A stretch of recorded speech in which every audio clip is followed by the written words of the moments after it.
As we usually start these sessions, this is Storytime with Sin. This is part 2 of Grave Peril, written by Jim Butcher. It is the third book in the Dresden Files series. I will be reading this until we're done with it, and then segue into Christmas. To December, I'll be endeavoring to find some Christmas stories to read for that, and then we will continue the Dresden Files in the coming year.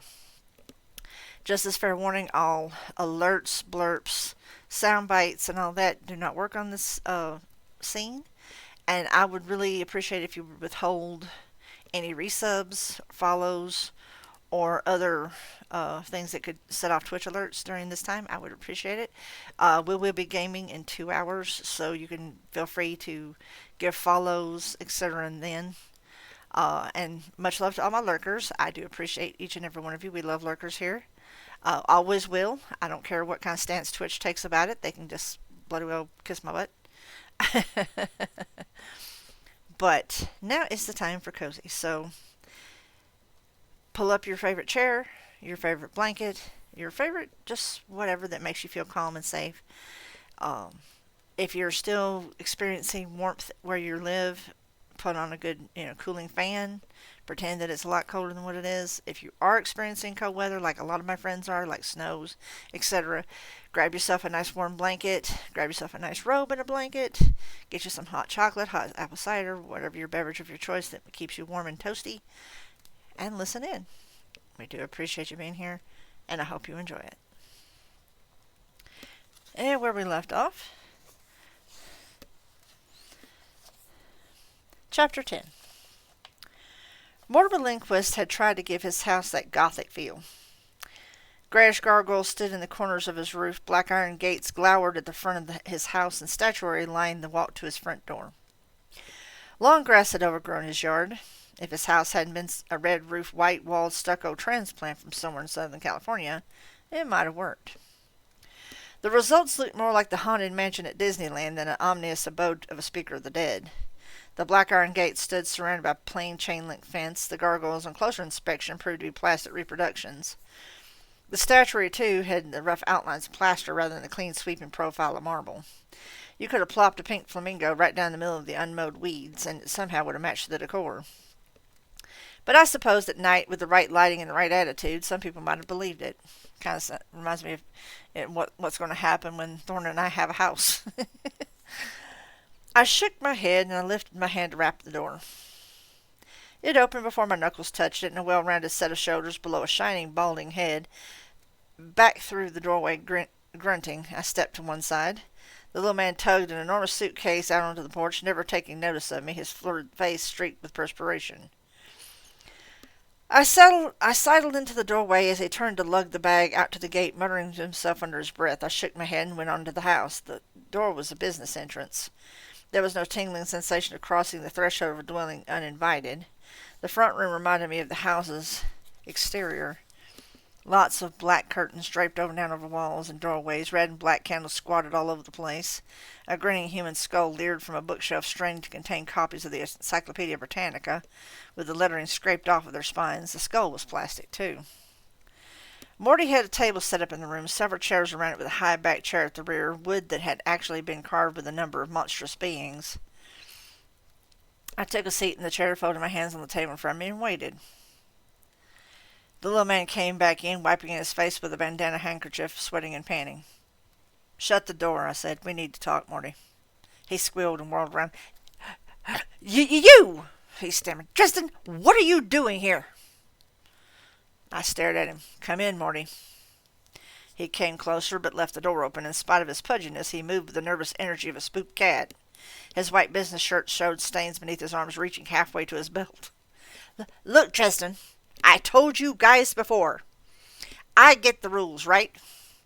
I haven't been doing anything you guys talked about." Why is it I'm like channeling Paul Heyman here? I don't know why, but anyway. Aha!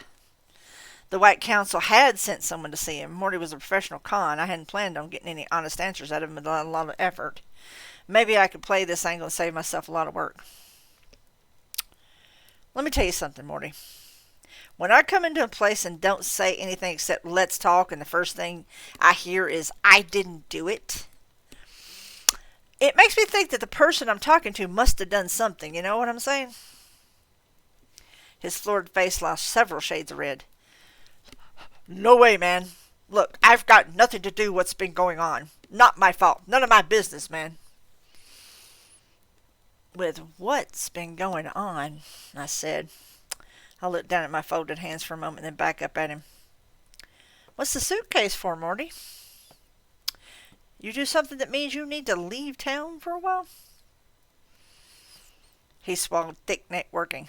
Look, Dresden, Mr. Dresden, my sister got sick, see, and I'm just going to help her out. Sure you are, I said. That's what you're doing. Going out of town to help your sick sister. I swear to God, Morty said, lifting a hand, his face earnest. I pointed at the chair across from me. Sit down, Morty. I would like to, but I got a cab coming. He turned toward the door. Ventus servatus. I hissed, nice and dramatic, and threw some will at the door. Sudden wind slammed it shut right in front of his eyes. He squeaked and backed up several paces, staring at the door, then whirling to face me. I used the remnants of the same spell to push out a chair opposite me. Sit down, Morty. I've got a few questions. Now, if you cut the crap, you'll make your cab, and if not... I left the words hanging. One thing about intimidation is that people can always think up something worse than you could do to them than you can, if you leave their imagination to some room to play. He stared at me and swallowed again, his jowls jiggling. Like I said, channeling the inner Paul Heyman here. Then he moved to the chair as though he expected chains to fly out of it and tie him down the moment he sat. He balanced his weight on the very edge of the chair, licked his lips, and watched me, probably trying to figure out the best lies for the questions he expected. Why does this feel like this is what's going to happen when Seth shows back up? You know, I said, I've read your books, Morty. Ghost of Chicago, The Spook Factor, 2 or 3 others. You did good work there. His expression changed, eyes narrowed in suspicion. Thank you. I mean, 20 years ago, you were a pretty damn good investigator, sensitivity to spiritual energies and apparitions, ghosts. What we call an ectomancer in the business. Yeah, he said. His eyes softened a little, if not his voice. He avoided looking directly at my face. Most people do.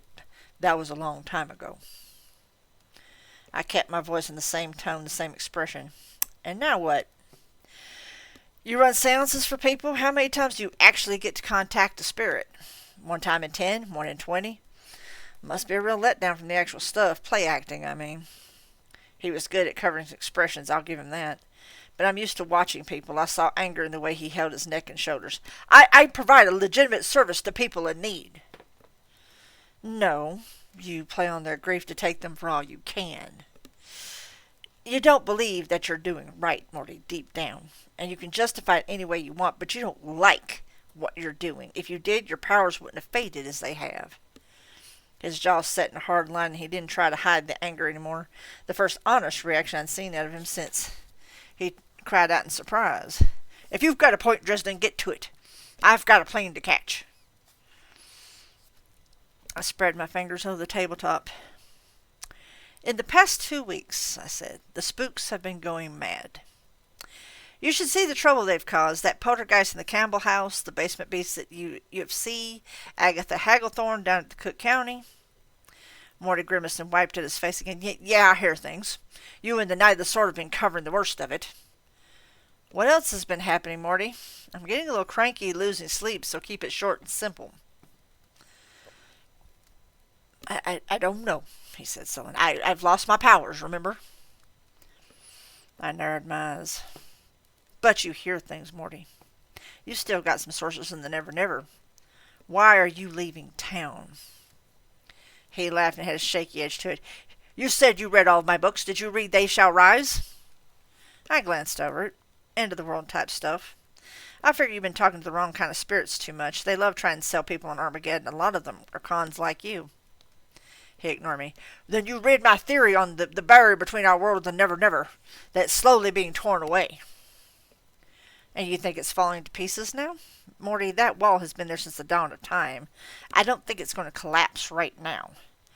Wait! He said the word like a sneer. More like saran wrap, wizard. Like jello, it bends and wiggles and stirs. He rubbed his palms on his thighs, shivering. And it's failing now? Look around you, he shouted. Good God, Wizard, the past 2 weeks the border's been waggling back and forth like a hooker at a dock workers' convention. Why the hell do you think all these ghosts have been rising? I didn't let the sudden volume of his tone make me blink. You're saying that this instability has been making it easier for ghosts to cross over from the Never Never? And easier to form bigger, stronger ghosts when people die, he said. You think you've got some pissed off ghosts now? Wait until some honor student on her way out of the south side with a college scholarship gets popped by accident in a gang shootout. Wait until some poor sap who got AIDS from blood transfusion breathes his last. Bigger, badder ghosts, I said. Super ghosts. That's what you're talking about. He laughed, a nasty little laugh. New generation of viruses is coming too. Things are going to hell all over. Eventually that border is going to get thin enough to spit through and you'll have more problems with demon attacks and gang violence. I shook my head. All right. I said, let's say I buy the barrier's fluid rather than concrete. There's turbulence in it. And it's making crossing over easier both ways. Could something be causing that turbulence? How the hell should I know? He snarled. You don't know what it's like, Dresden, to speak to things that exist in the past and in the future as well as in the now. To have them walk up to you in a salad bar and start telling you how they murdered their wife in her sleep. I mean,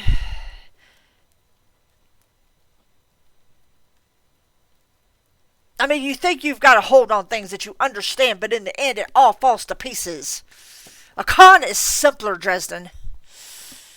You make order. People don't give a flying fuck if Uncle Jeffrey really forgives them for missing his last birthday party. They want to know that the world is a place where Uncle Jeffrey can and should forgive them. He swallowed and looked around the room at the fake tomes in the fake skull. That's what I sell them. Closure, like on television. They want to know it's all going to work out in the end and they're happy to pay for it. A car honked outside. Morty glared at me. We're through. I nodded. He jerked to his feet, splotches of color in his cheeks. God, I need a drink. Get out of town, Dresden. Something came across last night like nothing I've ever felt. I thought of ruined cars and rose bushes planted in consecrated ground. Do you know what it is? It's big, Morty said, and it's pissed off. It's going to start killing Dresden, and I don't think you or anyone else is going to be able to stop it. But it's a ghost? He gave me a smile that showed me his canines. It was creepy on that florid, eyes-too-wide face. It's a nightmare. He started to turn away. I wanted to let him go, but I couldn't. The man had become a liar, a sniveling con, but he hadn't always been. I rose and beat him to the door, taking his arm in one hand. He spun to face me, jerking his arm away and glaring defiantly at my eyes. I avoided locking gazes. I didn't want to take a look at Mortimer Lindquist's soul. Morty, I said quietly, get away from your seances for a while. Go somewhere quiet. Read. Relax. You're older now, stronger. If you give yourself a chance, the power will come back. He laughed, tired and jaded. Sure, Dresden, just like that. Morty. He turned away from me and stalked out the door. He didn't bother to lock the place up behind him. I watched him head out to the cab, which waited by the curb. He lugged his bag into the back seat and then followed it. Before the cab pulled out, he rolled down the window. Dresden, he said, under my chair there's a drawer. My notes. If you want to kill yourself trying to stand up to this thing, you might as well know what you're getting into. He rolled the window back up as the cab pulled away, and I watched it go, then went back inside. I found the drawer hidden in the base of the carved wooden chair, and inside I found a trio of old leather-bound journals, vellum pages, covered in script that started out neat in the oldest one and became a jerky scrawl in the most recent entries. I held the books up to my mouth and inhaled the smell of leather, ink, paper, musty and genuine and real. Morty hadn't given me these notes. Morty hadn't had to give me these notes. Maybe there was some root of the person he had been deep down somewhere that wasn't dead yet. Maybe I'd done him a little good with that advice. I like to think that. I blew out a breath, found a phone, and called a cab of my own. I needed to get the Beetle out of impound if I could. Maybe Murphy could fix it for me. I gathered the journals and went to the porch to wait for the cab, shutting the door behind me. Something big was coming through town, Morty had said. A nightmare, I said out loud. Could Mort be right? Could the barrier between the spirit world and our own be falling apart? The thought made me shudder. Something had been formed, something big and mean, and my gut instinct told me it had a purpose. All power no matter how terrible or benign, whether it's willed or is aware or it's not, has a purpose. So this nightmare was here for something. I wondered what it wanted, wondered what it would do, and worried that all too soon I would find out. Like I said, I was down close to going, Brock Lesnar, you know. I'm sorry, but Mortimer just kind of, his description kind of triggered that for me. I can't do a very decent Paul Heyman, and for that I apologize, but, you know, I tried. He was a one-off, one-chapter character, so it's not a big deal. Chapter 11. An unmarked car sat in my driveway with two nondescript men inside. I got out of the taxi, paid off the cabbie, and nodded to the driver of the car, Detective Rudolph. Rudy's clean-cut good looks hadn't faded in the years since he had started with special investigations. Chicago's unspoken answer to the officially unacknowledged world of the supernatural, but the time had hardened him a bit, made him a little less white around the eyes. Rudolph nodded back, not even trying to hide his glower. He didn't like me. Maybe it had something to do with the bust several months back. Rudy had cut and run rather than stick it out next to me. Before that, I'd escaped police custody when he was supposed to be watching me. I'd had a darn good reason to escape, but it wasn't really fair of him to hold it against me. But hey, whatever got him through the day. Hey, detective, I said, what's up? Get in the car, Rudolph said. I planted my feet and shoved my hands in my pockets with a certain nonchalance. Am I under arrest? Rudolph narrowed his eyes and started to speak again, but the man in the passenger seat cut him off. Hey, Harry, Detective Sergeant John Stallings said, nodding to me. How you doing, John? What brings you out today? Murph wanted us to ask you down to a scene. He reached up and scratched at several days' worth of unshaven beard beneath the bad haircut and intelligent dark eyes.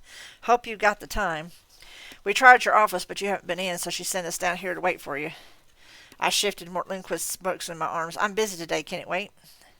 Rudolph spat. The lieutenant says she wants you down there now. You get your ass down there now. Stallings gave Rudolph a look and then rolled his eyes for my benefit. Look, Harry, Murphy told me to tell you this one was personal.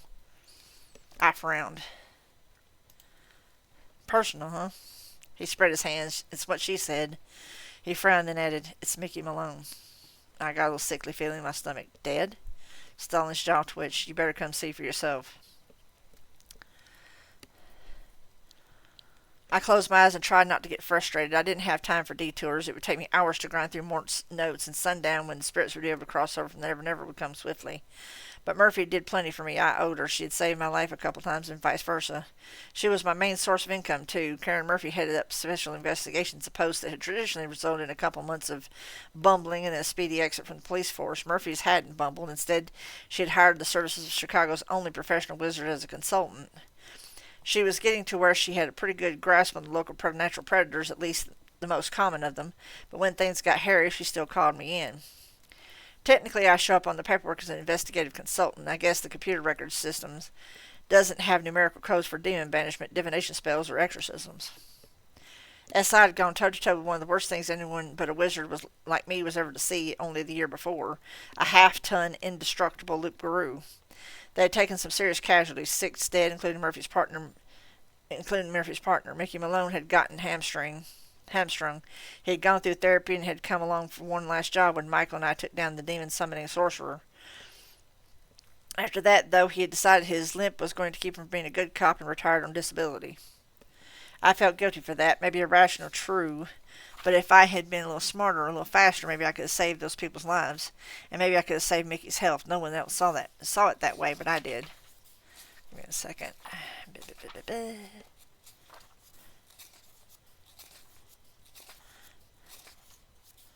I'm basically putting my bookmark ahead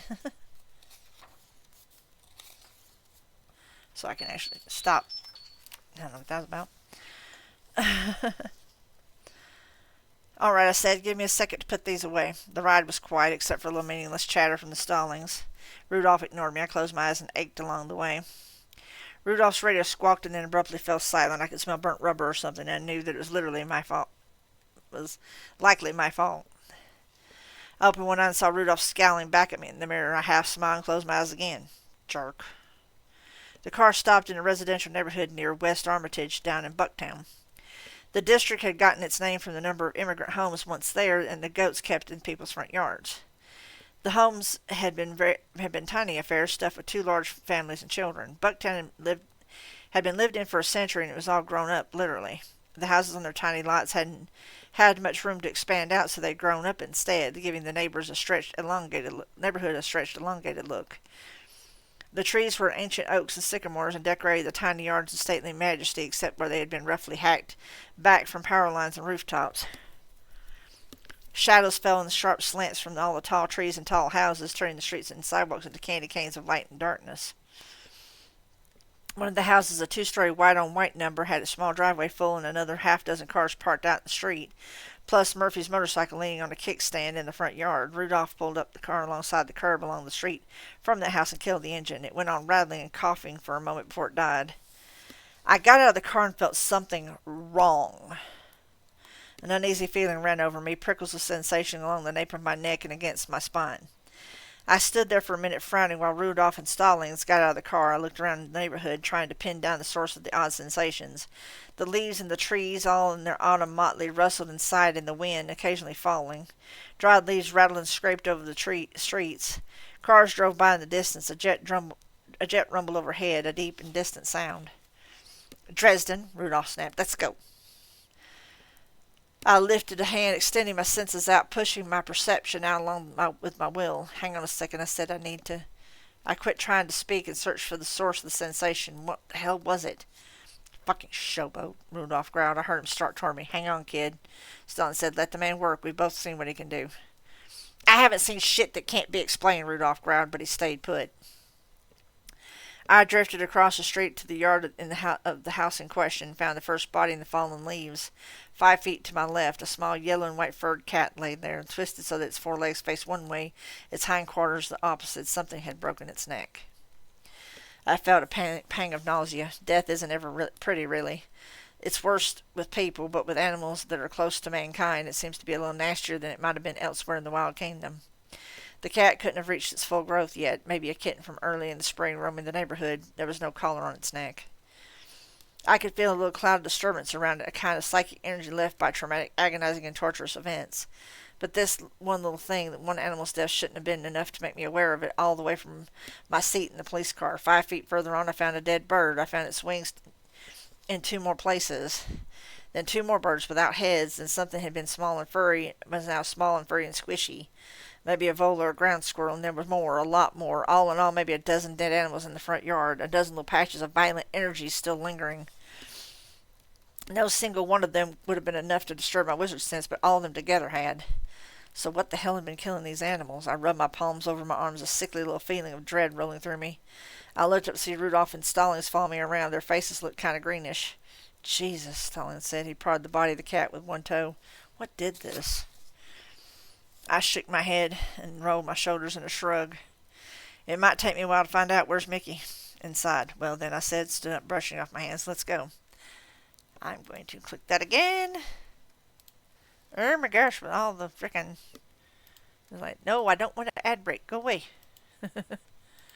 No, do not give me the ad break. I don't want that. Chapter 12. I stopped outside the doorway. Mickey Malone owned a nice house. His wife taught elementary school. They wouldn't have been able to afford the place on his salary alone, but together they managed. The hardwood floors gleamed with polish. I saw an original painting, a seascape, hanging on one of the walls of the living room, adjacent to the entryway. There were a lot of plants, a lot of greenery that, along with the wood grain of the floors, gave the place a rich, organic glow. It was one of those places that wasn't just a house, it was a home. Come on, Dresden, Rudolph snapped. The lieutenant's waiting. Is Mrs. Malone here? I asked. Yes, go get her. I need her to invite me in. What? Rudolph said. Give me a break. Who are you, Count Dracula? Dracul is still in Eastern Europe last time we checked, I replied. But I need her or Mickey to ask me in if you want me to do anything for you. What the hell are you talking about? I sighed. Look, Holmes. Places that people live in and love and have built a life in have a kind of power of their own. If a bunch of strangers had been trooping in and out all day, I wouldn't have any trouble with the threshold, but you're not. You guys are friends. Like Murphy had said, this one was personal. Stallings frowned. So you can't come in? Oh, I could come in, I said, but I'd be leaving most of what I can do at the door. The threshold would mess with me being able to work any forces in the house. What shit? Rudolph snorted. Count Dracula. Harry, Stallings said, can't we invite you in? No, it has to be someone who lives there. Besides, it's polite. I said, I don't like to go places where I'm not welcome. I'd feel a lot better if I knew it was all right with Mrs. Malone for me to be here. Rudolph opened his mouth to spit venom on me again, but Stallings cut him off. Just do it, Rudy. Go get Sonia and bring her back here. Rudolph glowered, but he did what he was told, going into the house. Stallings tapped out a cigarette and lit up. He puffed for a second thoughtfully. So you can't do magic inside a house unless someone asks you in. Not a house, I said. A home. There's a difference. So what about Victor Sell's place? I heard you took him out, right? I shook my head. He had screwed up his threshold. He was running his business out of it, using the place for dark ceremonies. It wasn't a home anymore. So you can't mess with anything on its own turf. Can't mess with mortals? No, monsters don't get a threshold. Why not? How the hell should I know? I said. They just don't. I can't know everything, right? Guess so, Stallings said. After a minute he nodded. Sure, I see what you mean. So it shuts you down. Not completely, but it makes it a lot harder to do anything. It's like wearing a lead suit. That's why vampires have to keep out. Other nasties like that. If you give them that much of a handicap, they have trouble just staying alive, much less using any freaky powers. Stallings shook his head. This magic crap, I would never believed it before I came here. I still have trouble with it. Yeah, that's good. Means you aren't running into it too much. He blew out twin columns of smoke from his nostrils. Could be changing. Last couple of days we've had some people go missing. Bums, street people, folks, some of the cops and detectives know. I frowned. Yeah? Yeah, it's all rumors so far, and people like that, they can just be gone the next day. But since I started working at SI, stuff like that makes me nervous. I frowned and debated telling Stallings what I knew about Bianca's party. Doubtless there would be a whole flock of vampires in from out of town for the event. There'd be a whole flock of vampires in from out of town for the event. Maybe she and her flunkies were rounding up hors d'oeuvres. But I had no proof of that. For all I knew, the disappearances, if they were disappearances, could be related to the turbulence of the Never Never. If so, the cops couldn't do anything about it. And if it was something else, I could be starting a very nasty exchange with Bianca. I didn't want to stick the cops on her for no reason. I'm pretty sure Bianca had the resources to send them back at me, and she could probably make it look like I'd done something to deserve it, too. Besides, in the circles of the supernatural community, an old-world code of conduct still ruled. And when you have a problem, you settle it face-to-face within the circle. You don't bring in the cops and other mortals as weapons. They're the nuclear missiles of the supernatural world. If you show people a supernatural brawl going on, it's going to scare the snot out of them, and the next thing you know, they're burning everything and everyone in sight. Most people wouldn't care that one scary guy might have been right and the other was wrong. Both guys are scary, and so you ace both of them and sleep better at night. It had been that way since the dawn of the age of reason and the rising power of mortal kind, and more power to the people, I say.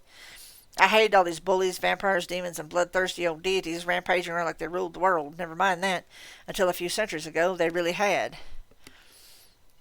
In any case, I decided to keep my mouth shut about Bianca's gathering until I knew enough to be certain either way. Stallings and I made small talk until Sonia Malone appeared at the door. She was a woman of medium height, comfortably overweight and solid-looking.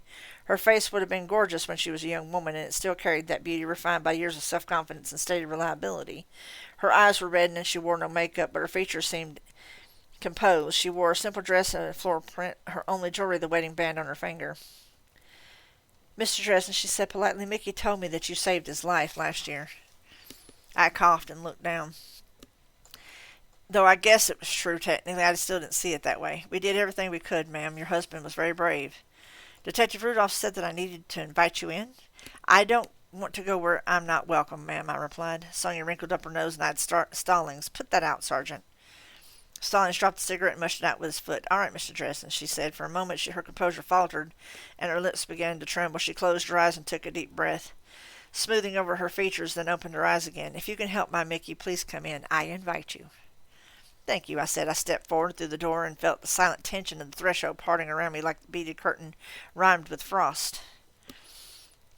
We went through a living room where several cops, people I knew from SI, sat around talking quietly. It reminded me of a funeral. They looked up at me as I went by and talk ceased. I nodded to him and went on past to a staircase leading up to the second floor. He was up late last night, she told me, her voice quiet. Sometimes he can't sleep, and he didn't come to bed until late. I got up early, but I didn't want to wake him, so I let him sleep in. Mrs. Malone stopped at the top of the stairs and pointed down the hall to the closed door. There, she said. I'm sorry, I can't. She took another deep breath. I need to see about lunch. Are you hungry? Oh, yes, sure. All right, she said, and retreated back down the stairs. I swallowed and looked at the door at the end of the hall and then headed toward it. My steps sounded loud in my own ears, and I knocked gently on the door. Karen Murphy opened it. She wasn't anyone's idea of a leader of a group of cops charged with solving every bizarre crime that fell between the lines of law enforcement system. She didn't look like someone who would stand with her feet planted, putting tiny silver bullets into an oncoming freight train of a loup-garou either, but she was. Karen looked up at me from her 5 foot nothing in height. Her blue eyes, normally clear and bright, looked sunken. She had shoved her golden hair under a baseball cap and wore jeans and a white t-shirt. Her shoulder harness wrinkled at the cotton around the shoulder where her sidearm hung. Lines stood out like cracks in a sun-baked field around her mouth, her eyes. "Hi, Harry," she said. Her voice was too quiet. Gruff. "Hiya, Murph. You don't look so good." She tried to smile. It looked ghastly. I didn't know who else to call. I frowned, troubled. On any other day, Murphy would have returned my mildly insulting comment with compounded interest. She opened the door further and let me in. I remember Mickey Malone as an energetic man of medium height, balding, with a broad smile and a nose that peeled in the sun if he walked outside to get his morning paper. The cane and limp were additions too recent for me to have firmly stuck in my memory. Mickey wore old quality suits and was careful never to get the jackets messy, or his wife would never let him hear the end of it. I didn't remember Mickey with a fixed, tooth-bearing grin and eyes spread out in that helter-skelter gleam of madness. I didn't remember him covered in small scratches, or his fingernails crusted with his own blood, or his wrists and ankles cuffed into the iron-framed bed. He panted, grinning around the neatly decorated little room. I could smell sweat and urine. There were no lights in the room, and the curtains had been drawn over the windows, leaving it in a brownish haze. He turned his head toward me and his eyes widened. He sucked in a breath and threw back his head in a long falsetto-pitched scream like a coyote's. Then he started laughing and rocking back and forth, jerking on the steel restraints, making the bed shake in a steady, squeaking rhythm. "Sonia called us this morning," Murphy said, toneless. She'd locked herself in her closet and had a cellular. We got here right before Mickey finished breaking down the closet door. "She called the cops?" "No, she called me. She said she didn't want to see Mickey like this, that would ruin him." I shook my head. "Damn, brave lady. And he's been like this ever since?" "Yeah, he was just crazy mean, screaming and spitting and biting." "Has he said anything?" I asked. "Not a word," Murphy said. Animal noises. She crossed her arms and looked up at me, at my eyes for a second before looking away. "What happened to him, Harry?" Mickey giggled and started bouncing his hips up and down the bed as he rocked, making it sound as though a couple of hyperkinetic teenagers were coupling there. My stomach turned. No wonder Miss Malone hadn't been willing to come back into this room. "You better give me a minute to find out," I said. "Could he be, possessed like in the movies?" "I don't know yet, Murph. Could it be some kind of spell?" "Murphy, I don't know." "Damn it, Harry," she snapped. "You damn well better find out." She clenched her fist and shook with suppressed fury. I put my hand on her shoulder. "I will. Give me some time with him. Harry, I swear if you can't help him." Her voice caught in her throat and tears sparkled in her eyes. "He's one of mine, damn it." "Easy, Murph," I told her, making my voice as gentle as I knew how. I opened the door for her. Go get some coffee, all right? I'll see what I can do." She glanced up at me and then back at Malone. "It's okay, Mickey," she said. "We're all here for you. You won't be alone." Mickey Malone gave her that fixed grin, then licked his lips before bursting out into another chorus of giggles. Murphy shivered and then walked out of the room, her head bowed, and left me alone with the madman. All right, we got an ad break. I'm going to take a little beverage break. I let that one run on purpose so I could do so. Because, while I enjoy reading, it is a little bit thirsty work. But I do appreciate everybody kind of lurking and listening. We're already on chapter 13, which is always fun. And we've got lots of raid targets right now for later. And we're just kind of, vibing and chilling and for the next minute or two. Just want to let you know, like I said, I will be live on Friday as well. I do have to work Saturday, or there would be a stream there as well. And I'm doing mid-shift, so sadly I won't be able to squeeze in a small stream like I did last time. Monday I have to close, unfortunately, so no stream on Monday either. Tuesday, probably, trying to think what I could do that day. Might actually make it a creative day and do some either some crocheting or some artwork that day. Uh, kind of like to kind of get back into the habit of that. And Wednesday, of course, we'll take up Grave Peril Part 3, as well as some other gaming as well. Uh, I'll also be streaming that Friday. I just got to figure out what I'm going to be doing going forward. I know for a fact that Monday's Midnight Suns is going to be a thing until we finish the game. So pretty much every Monday I stream going forward, I'm going to be doing Midnight Suns for the full stream. As for everything else, I know that I'm going to try to do the book reading on Wednesdays. I might even on any weekday on any Wednesday I do have to work. I will probably make an effort to do that on a different day. So at least there is a book stream on the books for that week. Other than that, I'm not really sure about my format yet. I'm still kind of trying to find myself on that. And we're back from the ad break. Thank you for your patience. I appreciate it. Unfortunately, it is a necessary evil of streaming on Twitch. And as I usually say, do you need a break from the ads? There are multiple ways to do so. In case you want to, do away with the ads, you can either subscribe to me. You can also do that whole turbo nitro whatever thing, or you can have an ad blocker like I do. And by the way, as a courtesy, it's also Extra Life Week. So if you feel the need to put forth any kind of funding toward the stream, I would much rather you put it toward that. We are raising money for Extra Life this week.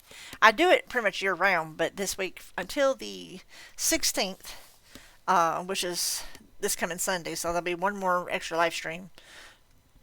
We are raising money for the children's hospitals in my area, personally, and for Children's Hospitals the Children's Hospital Network overall. I hope you guys are enjoying the stream, and back to the reading. For the children. Chapter 13. I drew up a chair beside the bed and sat down. Mickey stared at me with bright-rimmed eyes. I rummaged around the inside pocket of my duster. I had some chalk there in case I needed to draw a circle, a candle and some matches, a couple of old receipts. Not much, magically speaking, to work with. Hey there, Mickey, I said. Can you hear me in there? Mickey broke out another fit of giggles. I made sure to keep my eyes away from his. Hell's bells. I did not want to get drawn into a soul gaze with Mickey Malone at the moment. All right, Mickey, I said, keeping my voice calm, low, like you do with animals. I'm going to touch you, okay? I think I'll be able to tell if there's anything inside of you. If I do, I'm not going to hurt you. So don't freak out. As I spoke, I reached out a hand toward his bare arm and laid it lightly upon Mickey's skin. He was fever hot to the touch. I could sense some kind of force at work on him.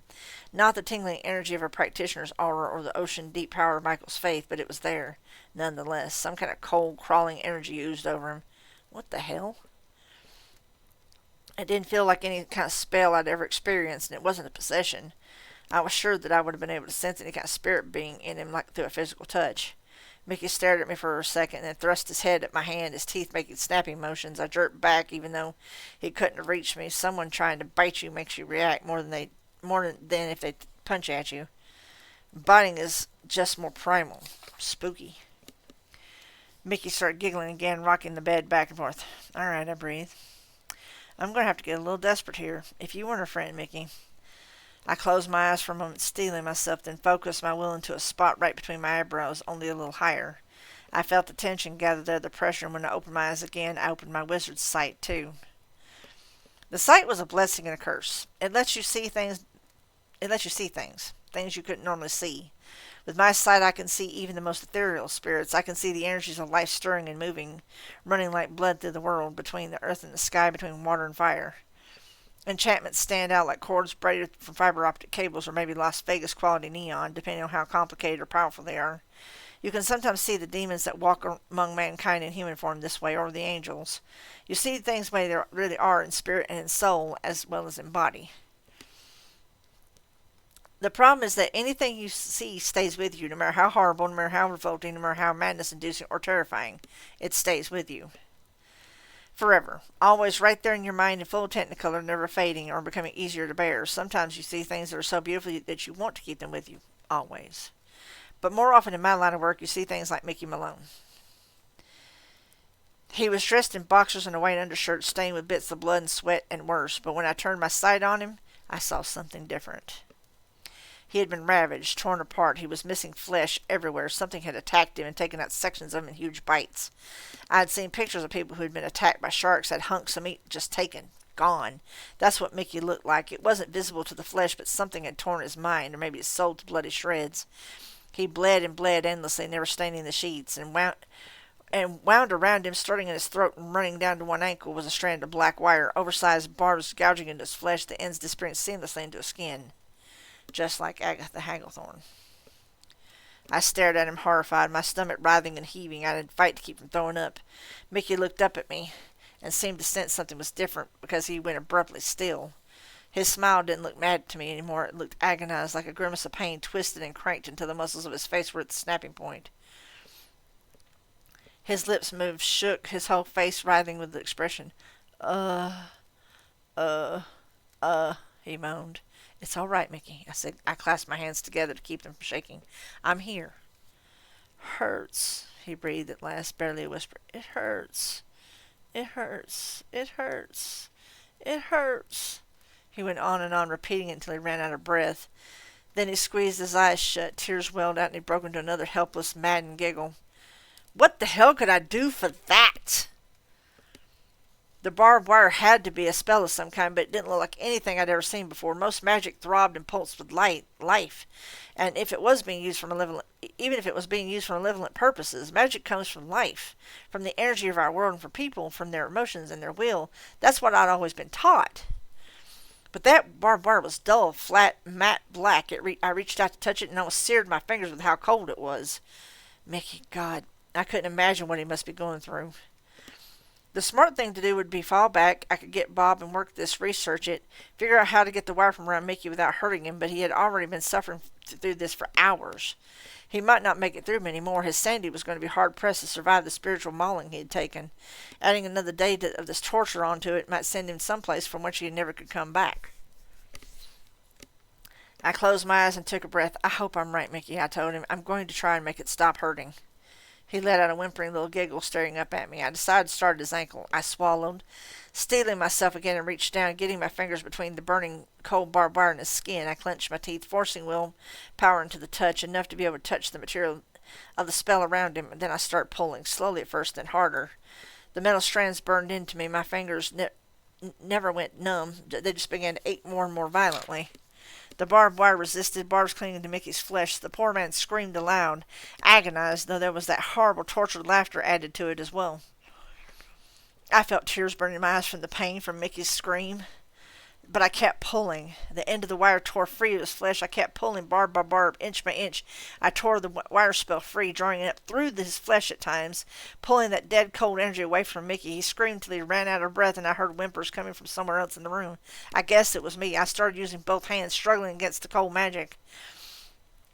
Finally, the other end slithered free from Mickey's neck. His eyes flew open, and he sagged down, letting out a low, exhausted moan. I gasped and stumbled back from the bed, keeping the wire in my hands. It suddenly twisted and spun like a serpent, and one end plunged into my throat.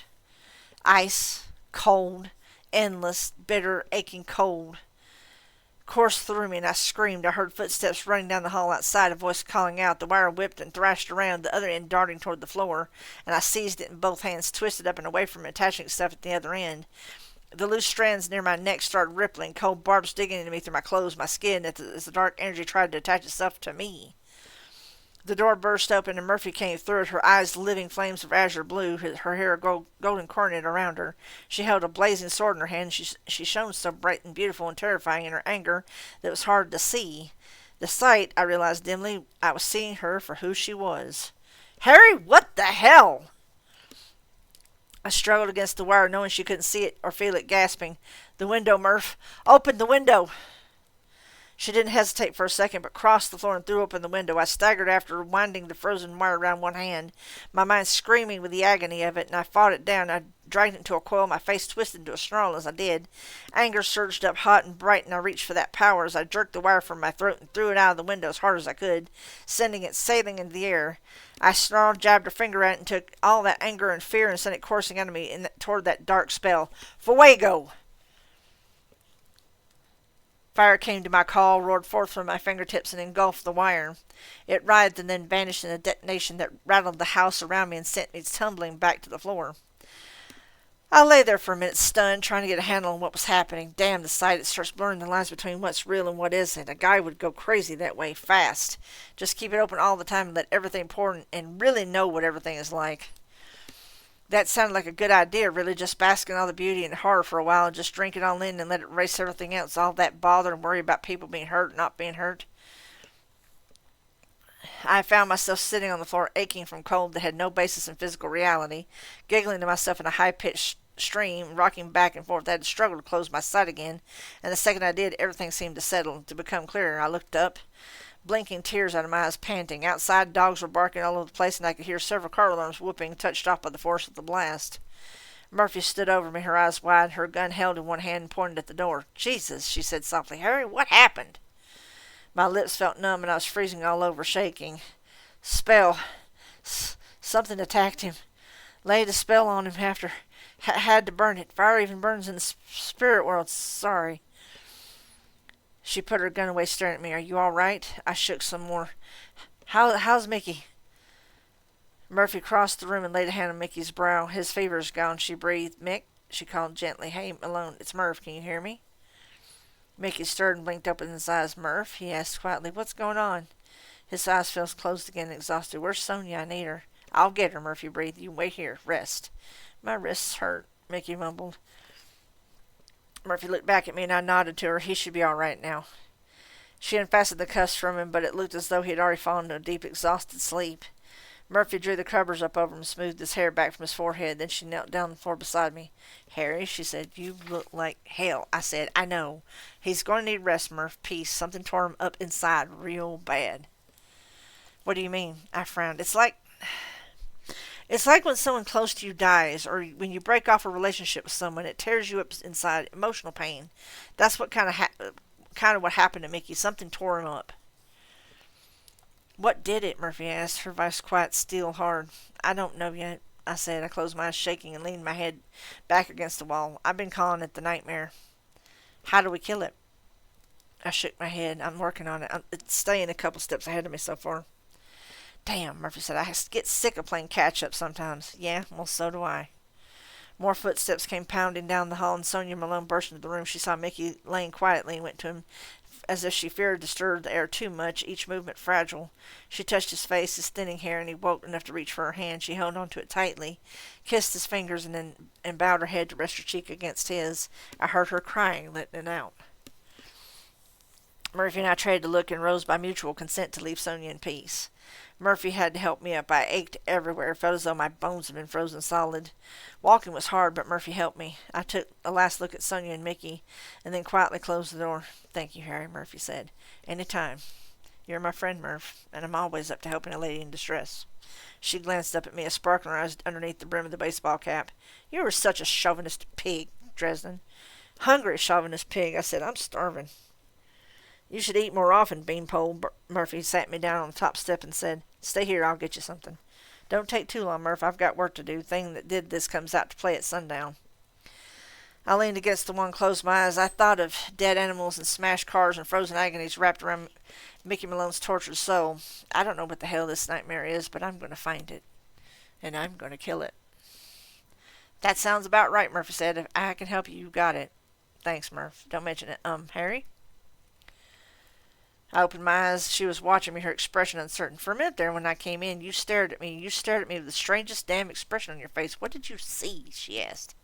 You'd laugh in my face if I told you. I said, Go get me something to eat.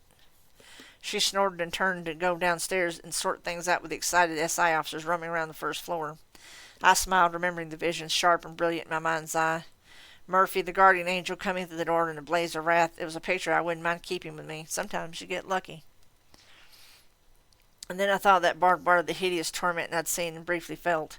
The ghosts rising in late had been suffering from the same thing, but who could be doing it to them? And how? The forces that used in that torture spell wasn't like anything I'd seen or felt before. I had never heard of any kind of magic that couldn't be slapped on a spirit. They could be slapped on a spirit or mortal with the same results. I wouldn't have thought it possible. How was it being done? More to the point, who was doing it, or what? I sat there shivering and alone and aching. I was starting to take this business personally. Malone was an ally and someone who had stood up to the bad guys beside me. The more I thought about it, the more angry and more certain I became. I would find this nightmare, this thing had crossed over, and destroy it, and then I would find whoever and whatever created it. Unless, Harry, I thought to myself, they found you first. Take another drink break. I can't believe I've been reading for almost an hour. It's just that good. Chapter 14. No, I said into the phone. I tossed my coat into a chair and then sprawled out on the couch. My apartment lay covered in shadows, sunlight filtering in through the sunken windows high up on the walls. I haven't got the chance yet. I lost a couple of hours detouring to pull a spell off of Mickey Malone from SI. Someone had wrapped barbed wire around his spirit. Mother of God, Michael said. Is he all right? Will be, but it's 4 hours till daylight lost. I filled him in on the Mort Lindquist and his diaries, as well as the events at Detective Malone's house. There isn't much more time to find this Lydia, Harry, Michael agreed. Sundown's in another 6 hours. I'm working on it, and after I get Bob out the door looking, I'll see if I can hit the streets myself. I got the beetle back. He sounded surprised. It's not impounded? Murphy fixed it for me, Harry, he said, disappointed. She broke the law to get your car back? Darn tootin' she did. I said she owed me a favor. Hey, man, the Almighty doesn't arrange for me to be anywhere on time. I need wheels. Michael sighed. There isn't time to debate this right now. I'll call you if I find her, but it doesn't look good. I just can't figure, what would this thing have to do with that girl? We need to find her and work out the connection. Could Lydia be responsible for the recent disturbances? I don't think so. The spell I ran today, I've never seen anything like it. The spell I ran into today, I've never seen anything like it. It was... I shivered, remembering. It was wrong, Michael. Cold. It was... Evil? He suggested. Maybe, yeah. There is such a thing as evil, Harry, in spite of what many people say. Just remember that there's good, too. I cleared my throat uncomfortable. Murphy put out the word to the folks in blue, so if one of her friends on patrol sees a girl matching Lydia's description, we'll hear about it.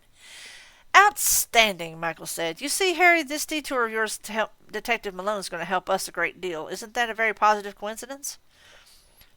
Yeah, Michael, divine fortune, yada, yada, yada. Call me. Don't yada, yada the Lord, Harry. It's disrespectful. God go with you. And he hung up. I put my coat away, got out my nice heavy flannel robe and slipped into it, then went over to the rug against the south wall. I dragged it away from the floor and the hinged door there, then swung the door open. I fetched a kerosene lamp, lit it up, and dialed the wick up to a bright flame, and then got ready to descend in the folding wooden ladder into the sub-basement. The telephone rang again. I debated ignoring it. It rang again, insistent. I sighed, closed the door, and put the rag back in place and got to the phone on the fifth ring. What? I said uncharitably. I have to hand it to you, Dresden, Susan said. You certainly know how to charm a girl in the morning after. I let out a long, deep breath. Sorry, Susan. I've been working, and it's not going well. Lots of questions and no answers. Ouch, she said back. Someone had said something in her background. She remembered her response. I don't want to add to your day, but do you remember the name of that guy you and Special Investigations took down a couple months ago, the ritual killer? Oh, right, him. I closed my eyes and grubbed about in my memory. Leo something. Cravat, Cramner, Connor, Craven the Hunter. I didn't really get his name. I tracked him down by the demon he was calling up and nailed him that way. Michael and I didn't hang around for the paperwork afterwards either. Kravos? Susan asked. Leonid Kravos? Yeah, that might be it, I think. Great. She said, super. Thank you, Harry. Her voice sounded a little tense, excited. Do you mind telling me what's going on? I asked her. Hey, Wobbs, how you doing? It's an angle I'm working on. She said, look, all I've got right now are rumors. I'll try to tell you more as soon as I've got something concrete. Fair enough. I'm sort of focused on something else right now anyway. Anything you need help with? God, I hope not, I said. I shifted the phone a little closer to my ear. Did you sleep last night? Did you sleep all right last night? Maybe, she teased. It's hard to get really relaxed when I'm that unsatisfied, but your apartment's so cold it's kind of like going into hibernation. Yeah, well, next time I'll make sure it's a hell of a lot colder. I'm shivering already, she purred. Call you tonight if I can? Might not be here. She sighed. I understand. Potluck then? Thanks again, Harry. Anytime. Nice. That's always good. Give me one sec. Let me do the right thing here. Here you go. I always take time out for that. We said goodbye, hung up, and I went back to the stairs leading down to the sub-basement. I uncovered the trap door, opened it, and got my lantern clumped on down to the steep folding staircase. My lab never got any less cluttered, no matter how much more organization I imposed on it. The contents only grew denser.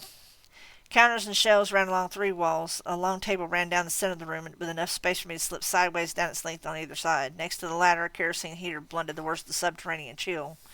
On the far side of the table, a brass ring had been set into the floor, a summoning circle. I'd had to learn the hard way to keep it clear of the other debris in the lab. Debris, technically everything in the lab was useful and served some kind of purpose. The ancient books with their faded, moldering leather covers and their all-pervasive musty smell, the plastic containers with resealable lids, the bottles, the jars, the boxes, they all had something in them that either needed or had needed at one time.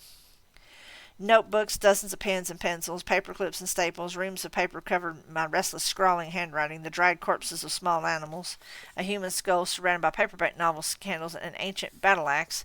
They all had some significance. I just couldn't remember what it was for most of them. I took the cover off the lamp, used it to light about a dozen candles around the room, and then the kerosene heater.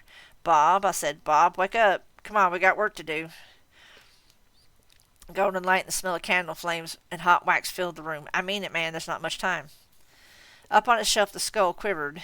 Twin points of orangish flame flickered up in the empty eye sockets, its white jaws parted in a pantomime yawn, an appropriate sound coming out with it. Stars and stones, Harry, the skull muttered. You're inhuman. It isn't even sundown yet. Stop whining, Bob. I'm not in the mood. Mood? I'm exhausted. I don't think I can help you out anymore. Unacceptable, I said. Even spirits get tired, Harry. I need rest. Time enough for rest when I'm dead. All right, then, Bob said. You want work, we'll make a deal. I want to do a ride-along the next time Susan comes over. I snorted at him. Hell's bells, Bob. Don't you ever think about anything besides sex? I'm not letting you into my head while I'm with Susan. The skull spat out an oath. There should be a union. We could renegotiate my contract. I snorted. Anytime you want to head back to the homeland, Bob, feel free. No, the skull muttered. That's all right. I mean, there's still that misunderstanding with the Winter Queen, but, all right, I said. You probably don't need my protection anymore. I'm sure she'd be willing to sit down and work things out rather than putting you into torment for the next few hundred. All right, I said. Bob's eyelids flamed. You could be such an asshole, Dresden, I swear. Yep, I agreed. You awake yet? The skull tilted to one side in a thoughtful gesture. I said, I am. Hold on a second, guys. I have, I guess, a phone call? One sec. One second, guys.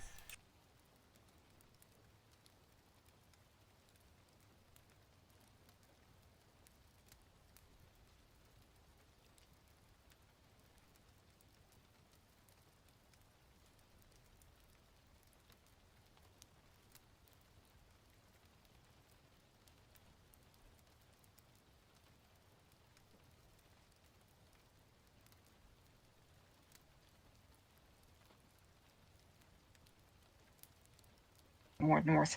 Okay, does anybody need anything from their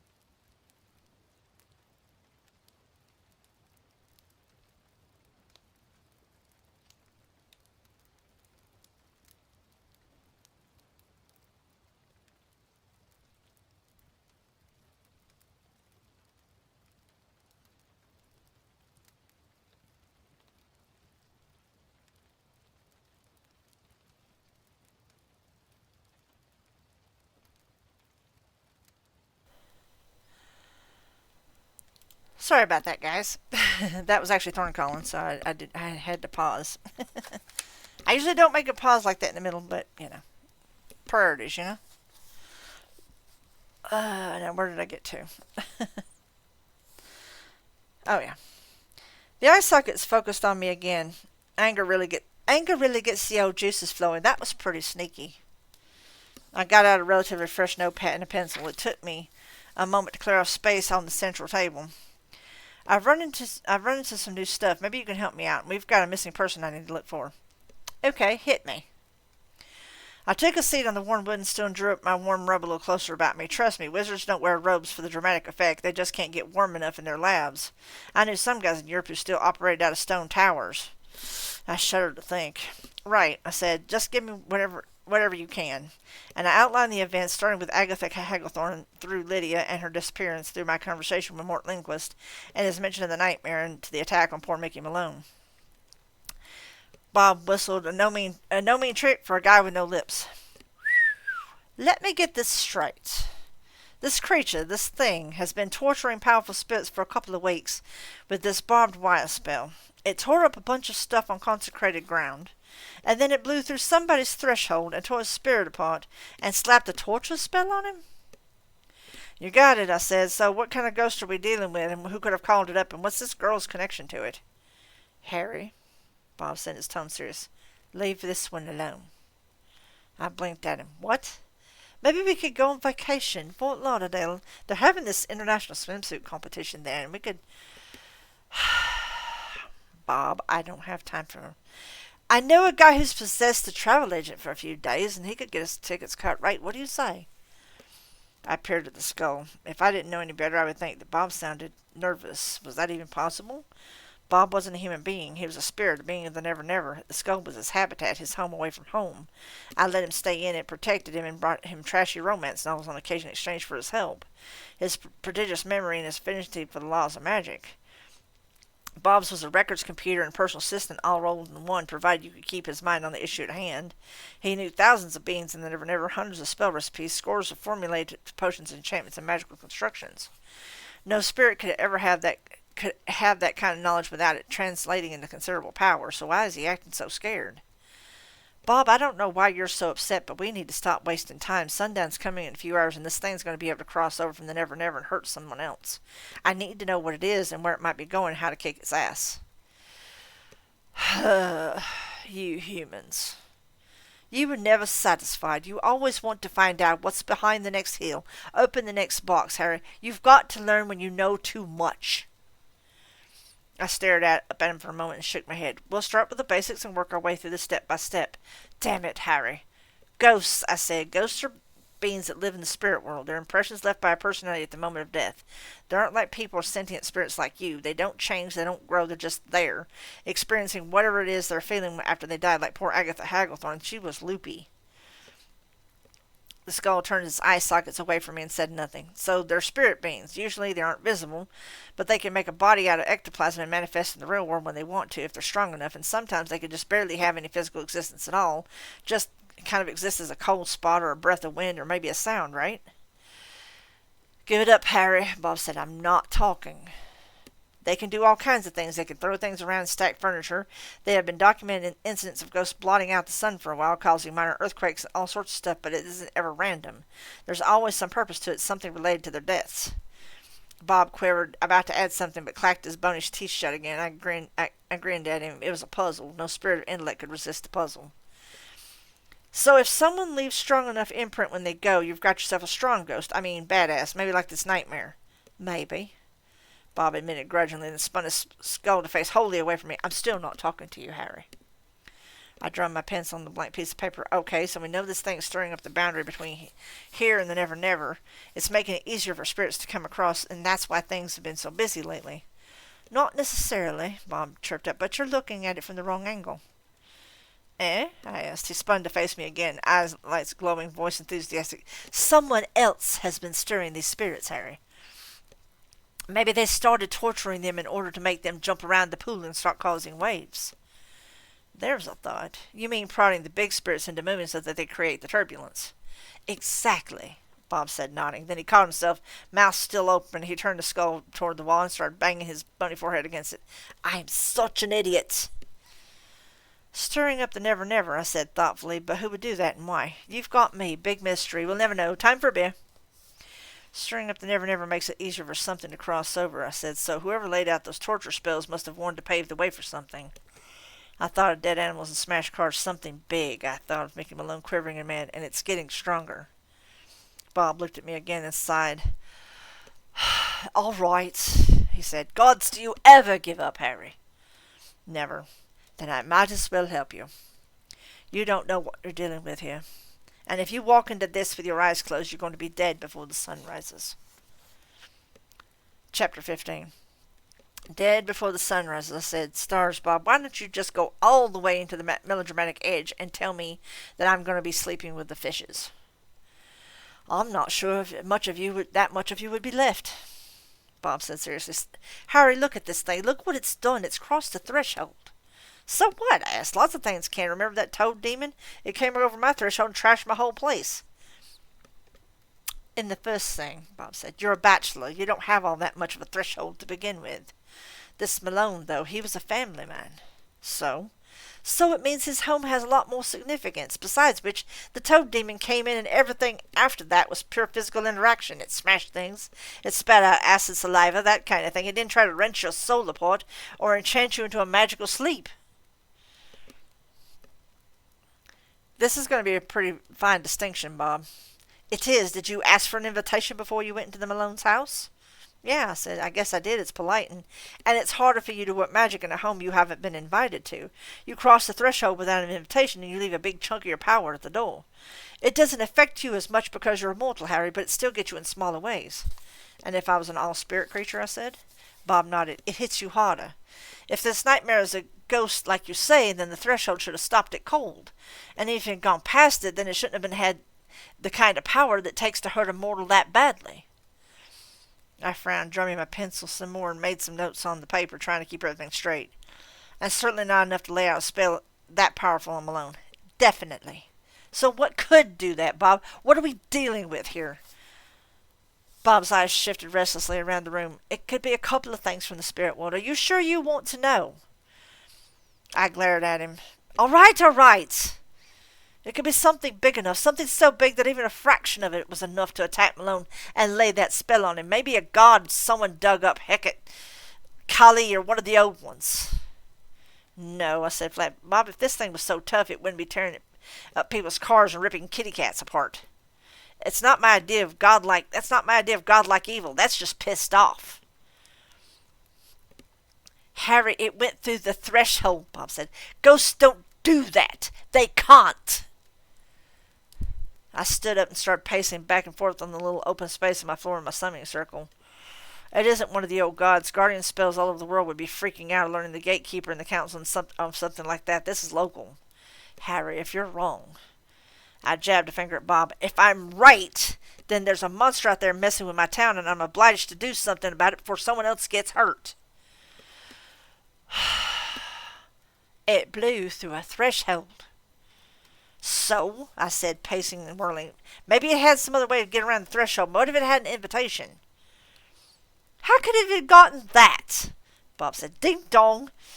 Soul Eater home delivery. May I come in? Bite me, I said. What if it took Lydia, or once she was out of the church, she could have been vulnerable to it? Possession? Bob said. Possible, I guess. But she was wearing your talisman. If it could get around a threshold, maybe it could get around that too. She goes to Malone's, looks helpless, and gets an invite in. Maybe. Bob did a passable imitation of scrunching up his eyes. But then why were all those little animals torn up outside? We're going way out on a branch here. There are a lot of maybes. I shook my head. No, I've got a feeling about this. You've said that before. Remember the time you wanted to make smart dynamite for that mining company? I scowled. I hadn't had much sleep that week, and anyway, the sprinklers kicked in.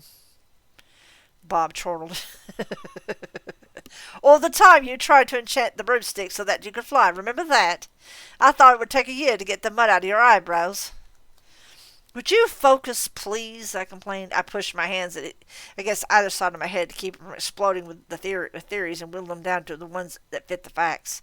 There are only a couple of possibilities. A, we're dealing with some kind of godlike being, in which case we're screwed. And the absurd understatement of all goes to Harry Dresden. I glared at him. Or, I said, lifting a finger, B, this thing is a spirit, something we've seen before, and it's using smoke and mirrors within the rules we already know. Either way, I think Lydia knows more than she's admitting. Gee, a woman taking advantage of Captain Chivalry, what are the odds? Bah, I said. If I can find her and find out what she knows, I could nail it today. You're forgetting a third possibility, Bob said amiably. See, if something is something new that neither of us understand, and you're sailing off in ignorance to plunge into the mouth of Charybdis. You're so encouraging, I said, fastening on the bracelet and slipping on the ring, feeling the quiet humming power in them both. Bob somehow waggled his eyebrow ridges. Hey, you never went out of the Charybdis. What's the plan? I loaned Lydia my dead man's talisman, I said. I still can't believe after all the work we did, you gave it to the first girl to wiggle by. I scowled at Bob. If she still got it, I should be able to work up a spell to home in on it, like when I find people's wedding rings. Great. Bob said, Get well, Harry. Have fun storming the castle. Not so fast. I said she might not have it with her. If she's in on this for the nightmare, she could have dumped it once she had it away from me. That's where you come in. Me? Bob squeaked. Yes, you're going to head out, hit the streets, and talk to all your contacts.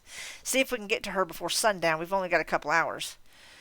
Harry, Bob pointed out, the sun's up. I'm exhausted. I can't just flit around like some kind of dewdrop fairy. Tain't mister, I said. He doesn't mind you riding around, and he could use the exercise. Just don't get him killed. Whoo, boy, Bob said. One sworn to the breech stiff, friends, eh? Harry, don't quit your day job to become a motivational speaker. I have your permission to come out. Yep, I said, for the purposes of this mission only, and don't waste time prowling around in women's locker rooms again. I put out the candles in the heater and started up the stepladder. Bob followed, drifting out of the eye sockets of the skulls, a glowing candle-flame-colored cloud, and floated up the steps past me. The cloud glided over to where Mr. dozed in the warm spot near the mostly dead fire, and seeped into the cat's gray fur. Mr. sat up and blinked his yellow-green eyes at me, stretched his back, and flicked his stump tail back and forth before letting out a reproach from Yow. I scowled at Mr. and Bob, shrugging into my duster and gathering up my blasting rod and my exorcism bag and an old black doctor's case full of stuff. Come on, guys, I said. We're on the trail. We have the advantage. What could possibly go wrong? What could possibly go wrong? You know, if you know anything about Harry Dresden and what he does, yes, everything could go wrong.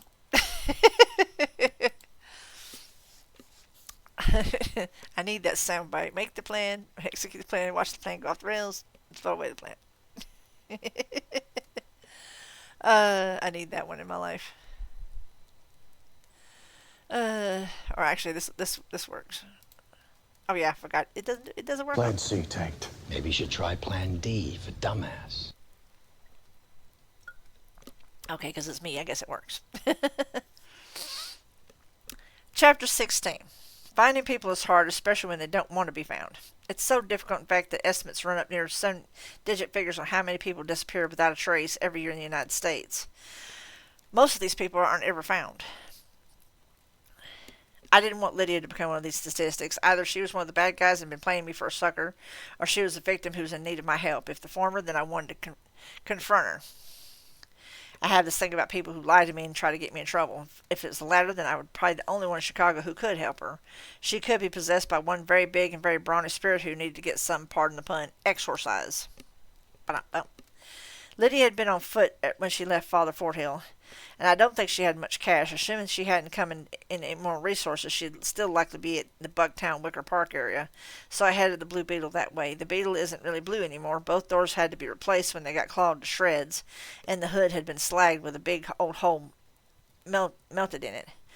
My mechanic, Mike, who can keep the Beetle running most days, hadn't asked any questions. He just replaced the parts with pieces of other Volkswagens so that the Blue Beetle was technically blue, red, white, and green, but my appellation stuck.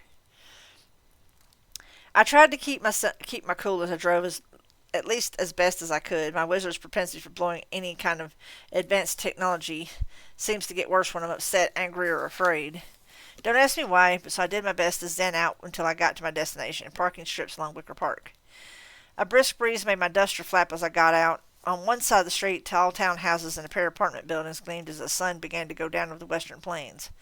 The shadows of the trees in Wicker Park, meanwhile, stretched out like black fingers creeping toward my throat. Thank God my subconscious isn't too symbolically aware or anything. The park had a bunch of people in it, young people, mothers with kids, while on the streets, business types began arriving in their business clothes, heading for one of the posh restaurants, pubs, or cafes that littered the area. I got a lump of chalk and a tuning fork out of my exorcism bag. I glanced around and squatted down the sidewalk and drew a circle around myself, willing it closed as the chalk marks met themselves on the concrete. I felt a sensation of crackling tension as the circle closed, encasing the local magical energies, compressing them, stirring them. Most magic isn't quick and dirty. The kind of stunts you can pull off when some nasty thing's about to jump in your face are called evocations. They're fairly limited in what they can do and difficult to master. I only had a couple of evocations that I could do very well, and most of the time I needed the help of an artificial foci, such as my blasting rod or one of my other enchanted doodads, to make sure I don't lose control of the spell and blow myself up along with the slobbering monster. Most magic is a lot of concentration and hard work. That's where I was really good. Thaumaturgy. Thaumaturgy is traditional magic. It's all about drawing symbolic links between items and people, and then investing energy to get the effect you want. You can do a lot with thaumaturgy, provided you have enough time to plan things out and more time to prepare a ritual, the symbolic objects in the magical circle. I have yet to meet a slobbering monster polite enough to wait for me to finish. I slipped my shield bracelet off my wrist and laid it on the center of the circle. That was my channel. The talisman I had passed off to Lydia had been constructed in a very similar manner. The two bracelets would resonate on the same pitches. I took the tuning fork and laid it down beside the bracelet, with the two ends of the shield bracelet touching either, tying, making a complete circle. Then I closed my eyes and drew upon the energy gathered in the circle. I brought it to me, molded it, shaped it into the effect I was looking for with my thoughts, fiercely picturing the talisman I'd give to Lydia when I did. The energy built and built, a buzzing in my ears, a prickling along the back of my neck. When I was ready, I spread my hands over the two objects, opened my eyes, and said firmly, Duo et unum.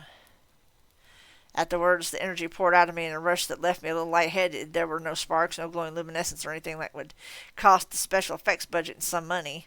Just a sense of completion and a tiny, almost inaudible hum. I picked up the bracelet and put it back on, then took up the tuning fork and smudged the circle with my foot, willing it broken. I felt the little pop of residual energy being released, and I rose up and fetched my exorcism bag from the beetle. I then walked away down the sidewalk, holding my tuning fork out in front of me. After I'd taken several paces away, I turned in a slow circle. The fork remained silent till I turned almost all the way around. Then it promptly shivered in my hand and emitted a crystalline tone when I faced vaguely northwest.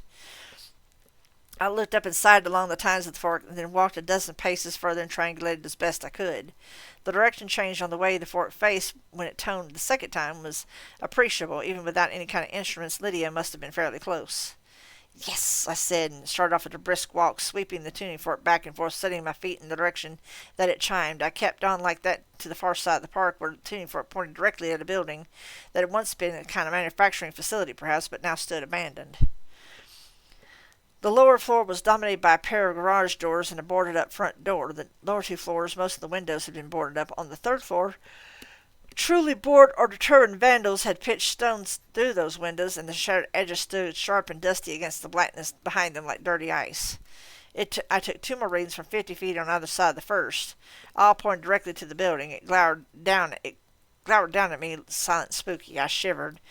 I would be smart to call Michael, maybe even Murphy. I could get to a phone, try to get in touch with him. It wouldn't take them long to get here. Of course, it would be after sundown. The nightmare, if it was inside Lydia, would be free to leave her then to roam abroad. If I could get to her, exercise this thing now, I could end the spree of destruction it was on. If. I had a lot of ifs, but I didn't have much time. The sun was swiftly vanishing. I reached inside my duster and got out my blasting rod, transferring my exorcism bag to the same hand as the tuning fork. Then I headed across the street to the garage doors of the building. I tested one, and to my surprise it rolled upward as I glanced left and right and slipped inside in the darkness, shutting the door behind me. It took a moment for my eyes to adjust. The room was lit only by the fading light that slipped its fingers beneath the plyboard of the windows, the edges of the garage doors.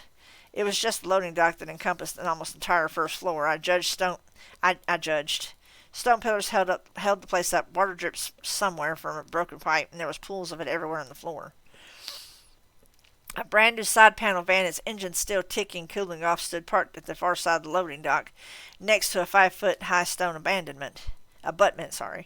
When the trucks would once backed up to load and unload goods, a sign hanging by one hinge over the van read Sumner's Tiles MFG.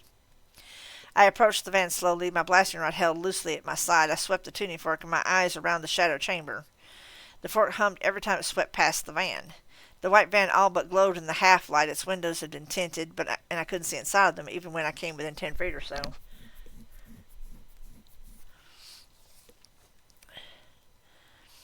Some sound or other cue that I hadn't quite caught on the conscious level made my hair on the back of my neck prickle up. I spun to face the darkness behind me, the tip of my blasting rod rising up, my bruised fingers wrapped tight around its haft. I focused my senses in the darkness and listened, honing my attention to the area around me. Darkness. Drip of water. Creak of building above me. Nothing.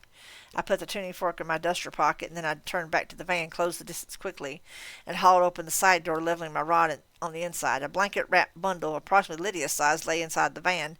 One pale hand lay limp outside of it, my talisman, scorched and looking and bloodstained, wrapped around the other slender wrist. My heart leapt in my throat. "Lydia?" I asked. I reached out and touched her wrist, felt the dull, slow throb of pulse. I let out a breath of relief, pulled the blankets from her pale face. Her eyes were open, staring, the pupils dilated until there was barely any color left in them at all. I waved my hand in front of her eyes and said again, "Lydia?" She didn't respond. Drugged, I thought. What the hell was she doing here, laying in a van covered up in blankets, drugged and placed neatly as she could be? It didn't make sense unless she was a distraction, the bait for a trap. I turned, but before I got halfway around, that cold energy I felt the night before flooded over the side of my face, my throat. Something blond and incredibly swift slammed into me with the force of a rushing bull, throwing me off my feet and into the van. I spun around on my elbows to see the vampire Kyle Hamilton coming for me, his eyes black and empty, his face screwed up into a grimace of hunger. He still wore his tennis whites. I kicked at his chest in superhuman strength or no. It lifted him up off the ground for a second, brought me a half-breath of life. I lifted my right hand, the silver ring there gleaming, cried, "Asantius!" The energy stored in the ring, all kinetic stuff that it saved back every time I moved my arm, unloaded in a flood right in the vampire's face, an unseen fury of motion. The raw force split his lips, but no blood flowed out. It dug into the corners of his eyes and tore the skin away, but there was still no blood. It ripped the skin from his cheekbones, all rubbery black beneath the Anglo-Saxon pink.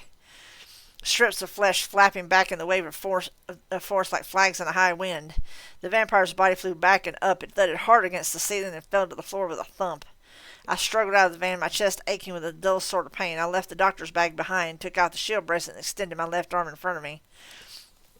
Kyle stirred for a moment and flung himself to all fours, his body weirdly contorted, his shoulders standing up too much.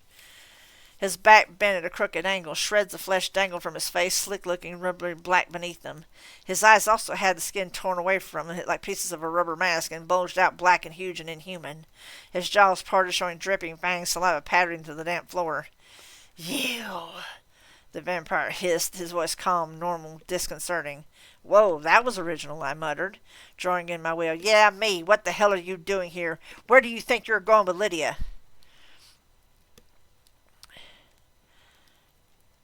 My chest panged, hot, as if something was broken badly. I remained standing, though not letting him see weakness. "Lydia," his inhuman expression flickered. "Who?"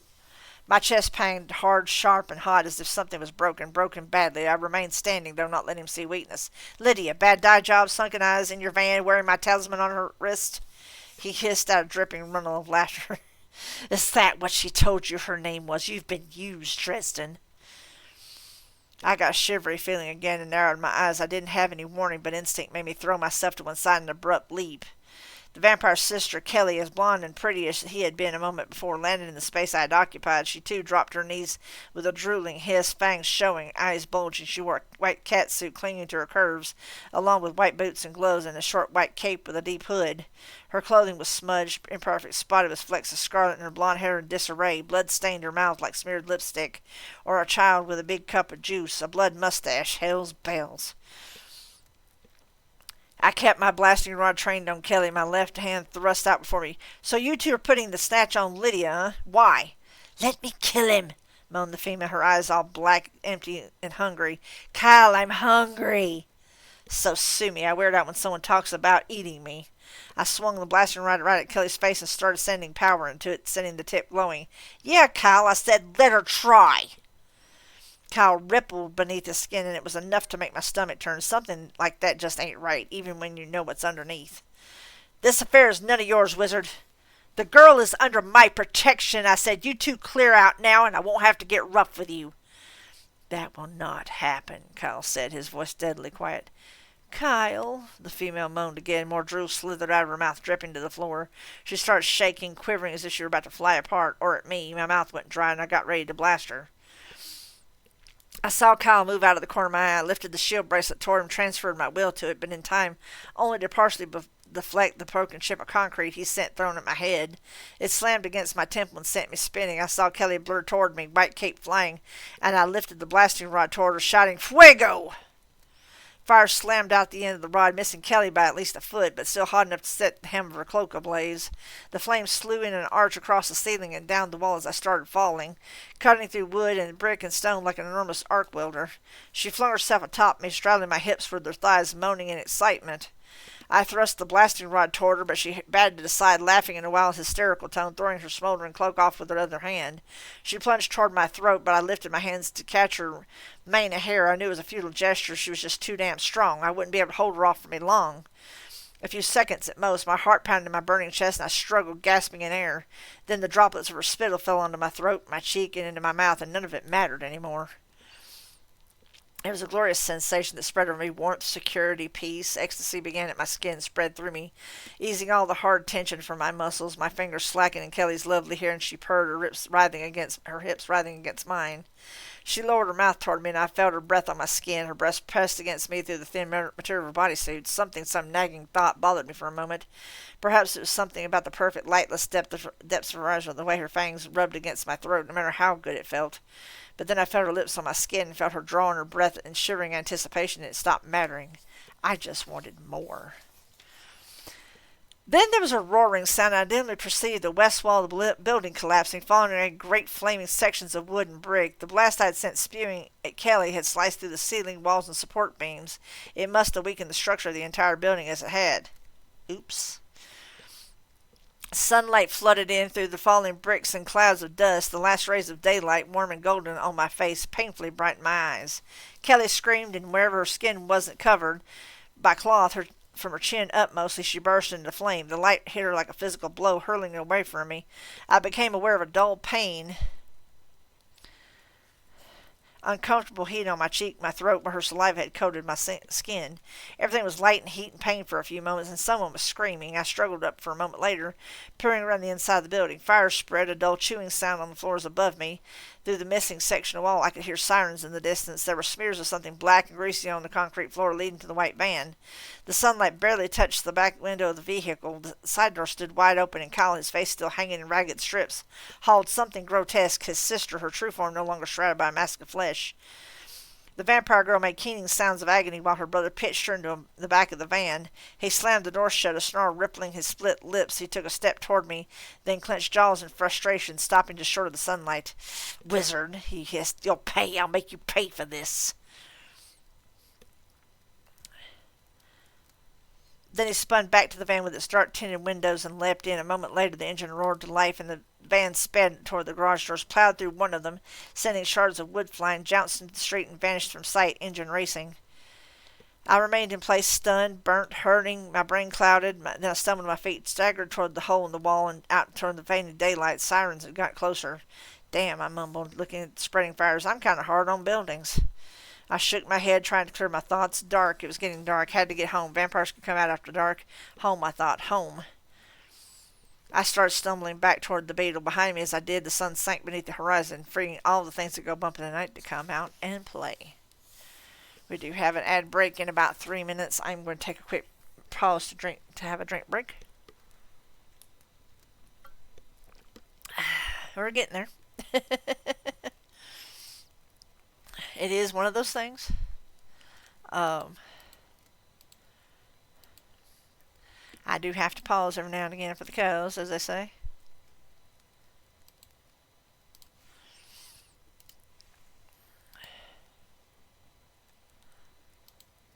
Just checking on some things here. We are going to be doing some gaming here in the next little bit too. Let me check my phone. I'm sorry if the notifications are a bit loud. Um, I usually keep turned on when I'm awake. Excuse me, just in case Thorn calls or I have an actual job call. I've probably got about another. I'm actually going to. Let's see how long these chapters are. Not that long. We've got about 3 chapters left, and I will continue just as soon as the ad break goes off. Which I try to do at least 10 a session. Sometimes the last bit of it goes longer because I just basically finish up the book. And there are interferences sometimes. Sometimes I run longer, sometimes I run shorter, depending on the chapter length. I'm figuring. I'm looking at the timing. I'm probably going to have to do 2 sessions in 1 week. Or maybe even do a session on Thanksgiving week for us to finish up before the month's over. So, next week, since I'm not streaming on Monday, I may actually do 2 sessions of reading next week instead of. I might do a session on Wednesday and a session on Friday. Then that way we can have the book finished up by end of month. Just in case I decide to take Thanksgiving week off. That way I can go into December with Christmas stories and what have you. I'm probably going to do a Christmas story a week instead of trying to do any kind of compilations because some of those are rather long. But I do want to do like a live reading of A Christmas Carol. I might even do a live reading of A Christmas Carol and separate it into 4 parts and do it that way instead of doing small stories. I don't know. We'll see what we come up with. Because I will have 1, 2, 3, 4 possible sessions, 3 to 4 possible sessions for Christmas. I may take Christmas. Well, see, the last 2 weeks of the month, the last 2 weeks of the year, I usually take off for content creation and just resting up before the first of the year. So I may do the Christmas Carol in 3 parts, and then that will end the year. Because I like reading A Christmas Carol live because it's a lot of fun. Because it really stretches my acting ability. For those of you that don't know, I actually have acting training in some cases because I actually took acting courses in college. And that's where a lot of this spontaneity comes in when it comes to voices for the characters in the books. That and playing D&D. Because if anybody can read a book and be stentorian about it, it takes real chops to put your all into it. Ad break should be starting here in just a moment. We are going to be playing WoW right after this, just to let y'all know. Because the Legion remix is still going on. Yep, as promised, Simon and Sarybot are in one accord. Thanks to Trav, I do have a little under 2 months to play, so this basically will carry me through all 3 major holidays, because it'll take me through the WoW Anniversary, Pilgrim's Bounty, which is the Thanksgiving, and Christmas, basically Winter's Veil, which is Christmas and New Year's. So I'll be able to share all that with you guys. Friday, like I said, I'm not sure what I'm going to play. I'm going to take a look through and we're going to find something fun, I think. We're going to do some, maybe like a Fun Time Friday kind of thing, where it's not really anything of any kind of structure. I may just play like simulation games or open world RPGs at will. Because I don't like giving games a day unless it's something like Midnight Suns that has a plot. And like I said, I was planning on picking out a game to dedicate, and I think I found it. just by accident. So, just letting you guys know, every Monday will be Midnight Suns Monday, and every Wednesday will be reading Storytime with Sin. So, just to give you a refresher. Um, and just yet again, another reminder, it is Extra Life Week. Exclamation point Extra Life will tune you to my donation page.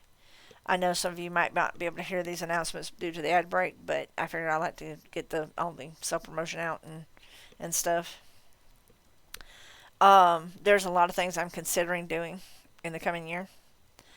Um, I'm probably going to retool blurps. I'm probably going to retool. I may get rid of Streamloots altogether because honestly, Streamloots really isn't a thing much anymore. Because I've not seen a whole lot of people do it anymore, and so honestly, I'm thinking about disconnecting Streamloots and doing away with it. To be truthful, um, it used to be a lot of fun, but especially with all the financial issues here lately, I don't like asking people to buy things from me, and it's getting to be a thing. So I may end up doing that. Blurps will always be around. I may find some things to do other than blurps and Tangea, actually, I should say. Because it's fun, and you can do biddies with them if you want to, but you don't have to. But these are the things that I usually do, like over a Thanksgiving week or over a Christmas holiday. Also, too, just give a little shout out to my lurkers. I do appreciate you. Thank you so much for lurking and enjoying the stream in your own way. I do appreciate it.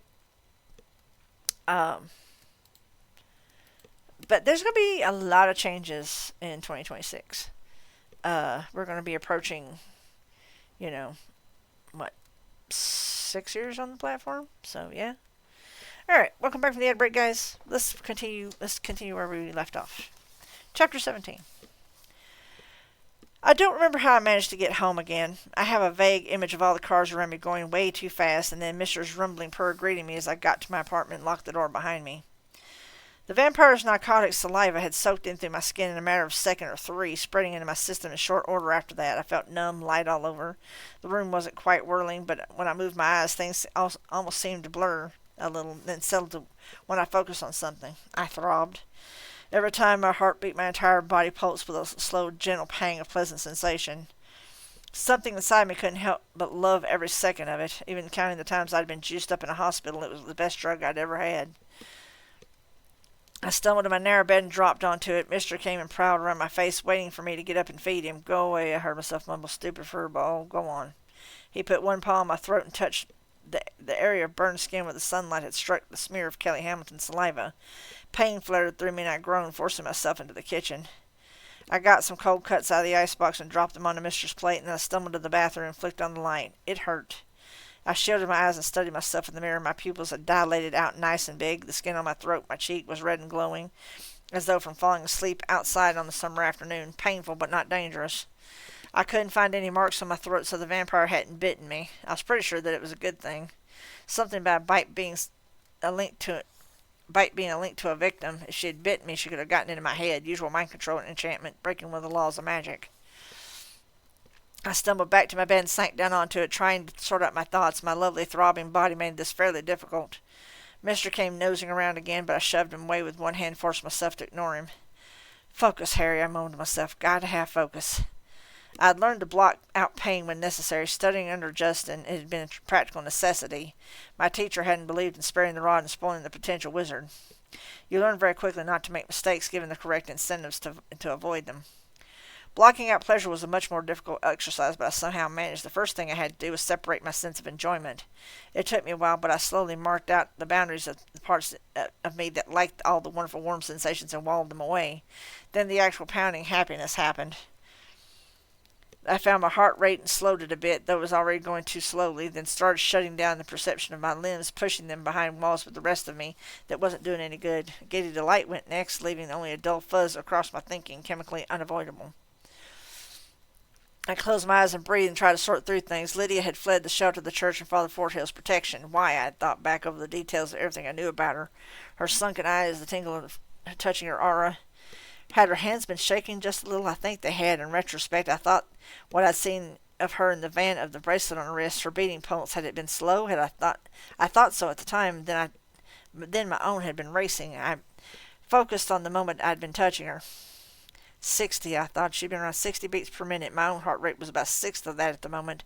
Had been half that before I slowed it down to quiet the song of the drug in my blood. Song, pretty song. Why the hell did I have to shut it away when I could just lower the walls, listen to the music, lay here all happy and quiet and just feel and just be? I took a moment to prop up the walls again. Lydia's heart rate had been a human normal, not nominally, but she'd been laying limp and still, much as I was. Now Kyle and Kelly had poisoned her, as they had me. I was sure of it. But then why had her heart been beating so quickly in comparison?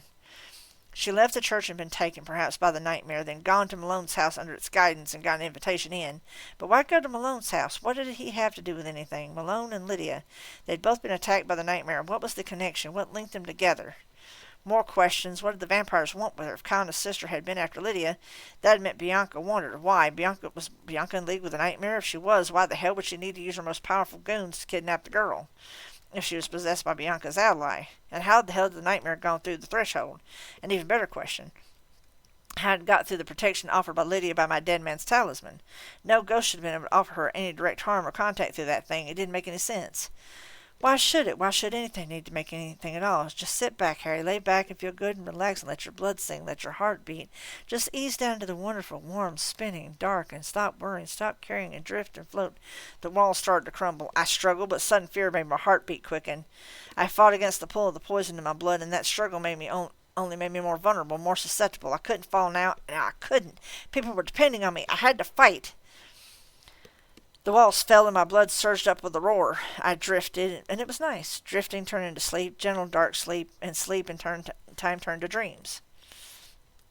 In my dream, I found myself back at the warehouse down by Burnham Harbor. It was night beneath the full moon. I was wearing my duster, my black shirt and jeans, which were better for, sneaking. Michael stood beside me, his breast steaming in the winter air, dressed in his cloak, full mail, his blood-red surcoat. Amaratius rode his hip, a source of quiet, constant power. Murphy and the other members of the special investigations all wore dark, loose clothing and their flak vests, and everyone had a gun in one hand, something else, like vials of holy water, silver crucifixes in the other. Mickey Malone glanced up at the moon and shifted the shotgun in his both hands. He was the only person relying upon raw, shredding firepower. Hey, this guy had a point. All right, he said, we go in and then what? Here's the plan, Murphy said. Harry thinks that the killer's followers will be drugged out and dozing. We round them up, cuff them up, and move on. Murphy grimaced, her blue eyes sparkling in the silver light. Tell them what's next, Harry.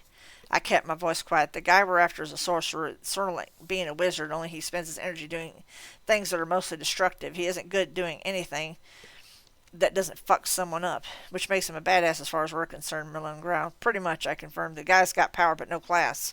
I'm going to go in and lock down his magic. We think he might have a demon on a string. That's what the murderers have been for. They're part of his payment to get the demon to work for him. Demon, breathed Rudolph. Jesus, can you believe this shit? Jesus did believe in demons, Michael said, his voice quiet. If the creature is there, do not get close to it. Do not shoot at it. Leave it to me. If it gets past me, throw your holy water at the thing and run while it screams. That's pretty much the plan, I confirmed. Keep any human flunkies with knives from giving them to me or Michael. I'll take Kravos's powers out. You guys grab him as soon as we're sure the demon won't eat us. I'll deal with any of the supernatural stuff. Questions? Murphy shook her head. Let's go. She leaned out and pumped her arm in the air, signaling to the rest of the SI team, and we headed into the warehouse.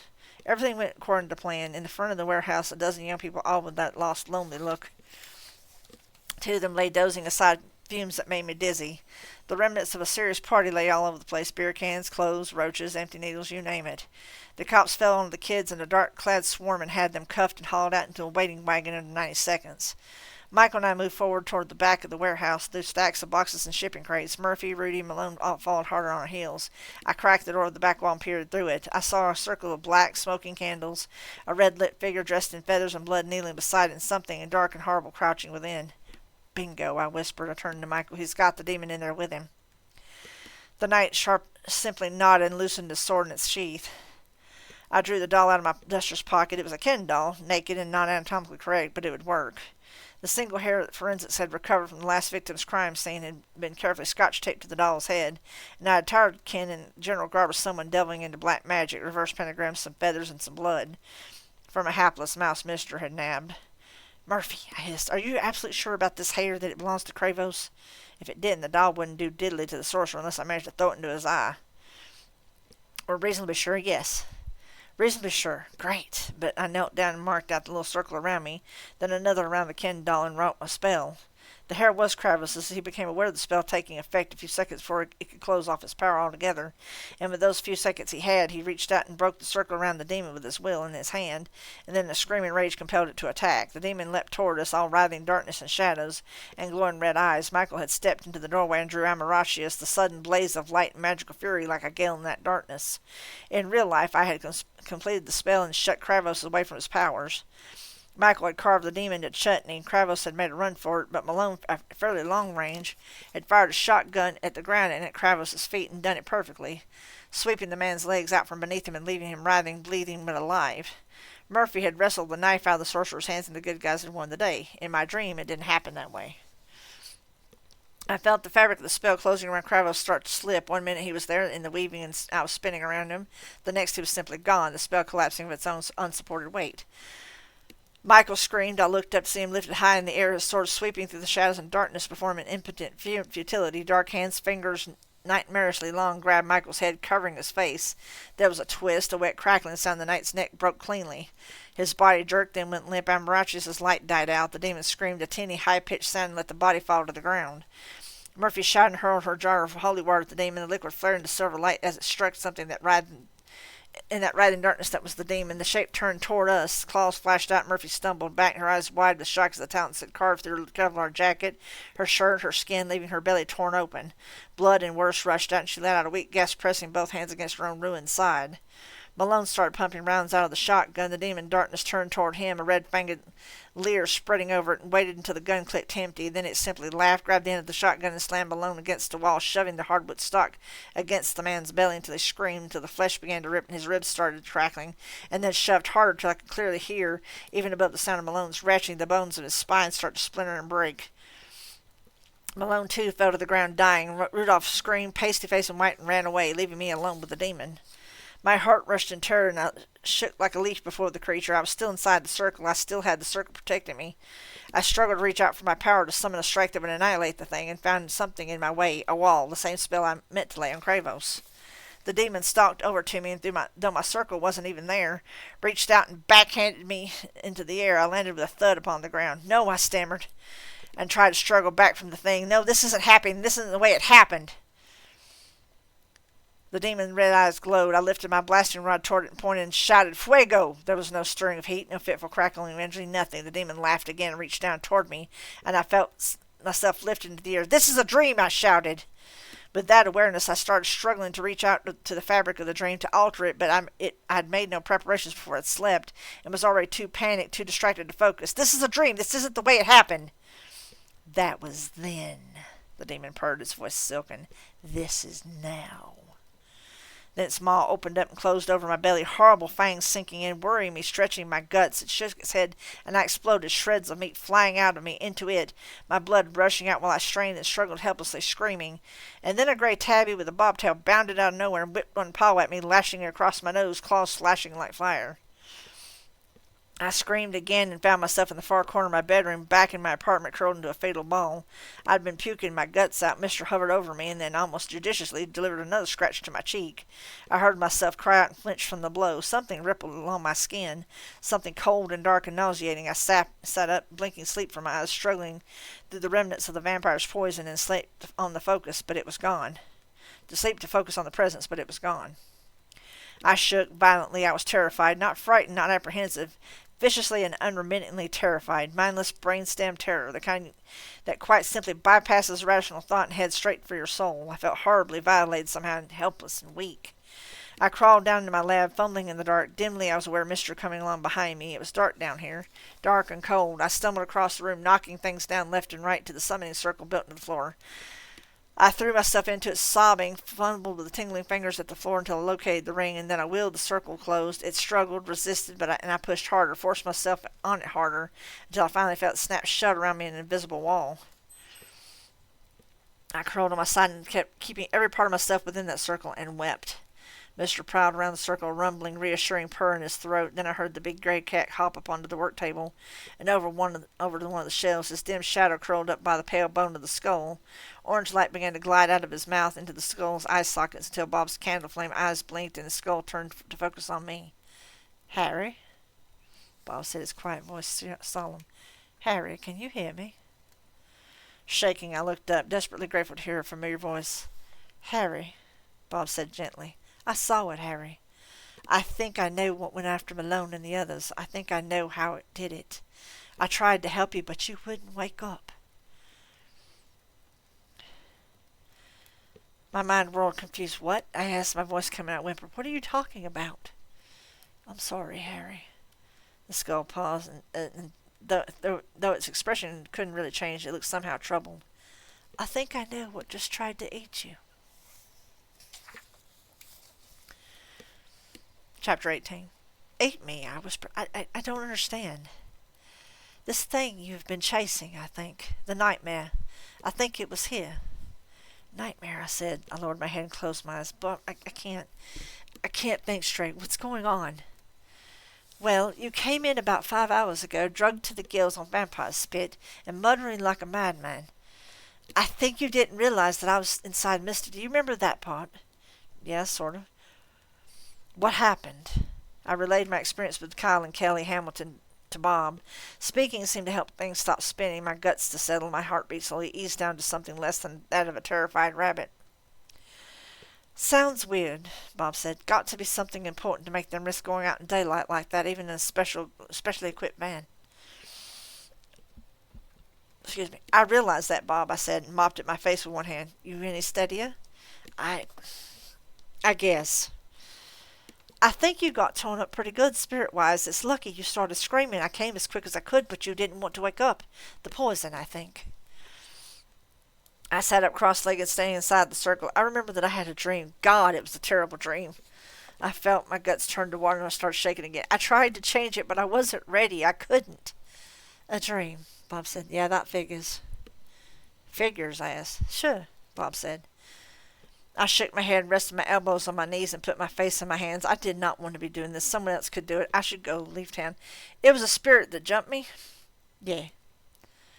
I shook my head. That doesn't make any sense. How did it get past the threshold? Your threshold isn't so hot to begin with, bachelor man. I worked up enough courage to scowl at Bob. The wards, then. I've got all the doors and windows warded, and I don't have any mirrors that it could have used. If Bob had any hands, he would be rubbing them together. Exactly, he said. Yes, exactly. My stomach quailed again, and a fresh burst of shuddering made me put my hands in my lap. I felt like sprawling somewhere, crying my eyes out, puking up whatever shreds of dignity remained in my stomach, and then crawling to a hole and pulling it in after me. I swallowed. It never came into me then. It's what you're saying. It never had to cross those boundaries. Bob nodded, eyes burning brightly. Exactly. You went out to it. When I was dreaming. Yes, Bob bubbled. It makes sense now, don't you see? Not really. Dreams, the skull said.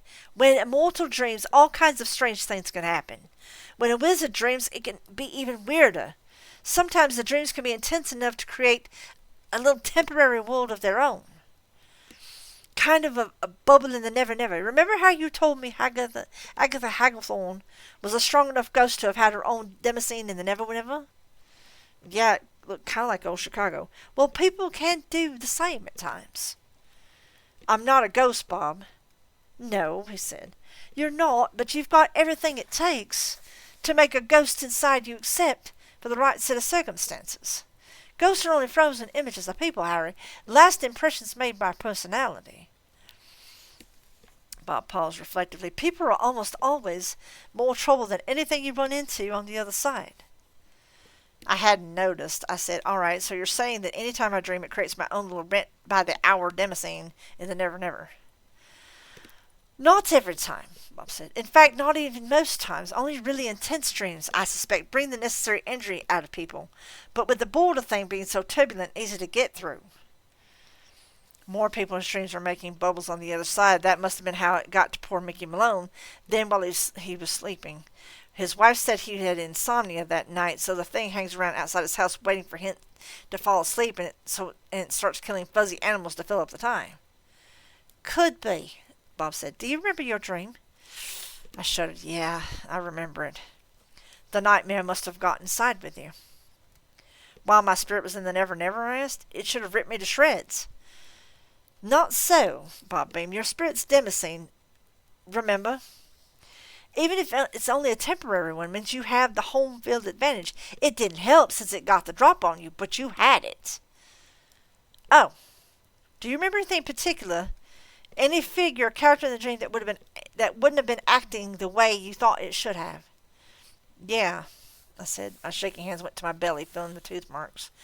Hell's bells, yeah. I was dreaming about that bust a couple months back when we nailed Kravos. That sorcerer, Bob mused. Okay, this could be important. What happened? I swallowed, trying not to throw up. Everything went wrong. That demon he'd called, it was stronger than it had been in life. The demon was?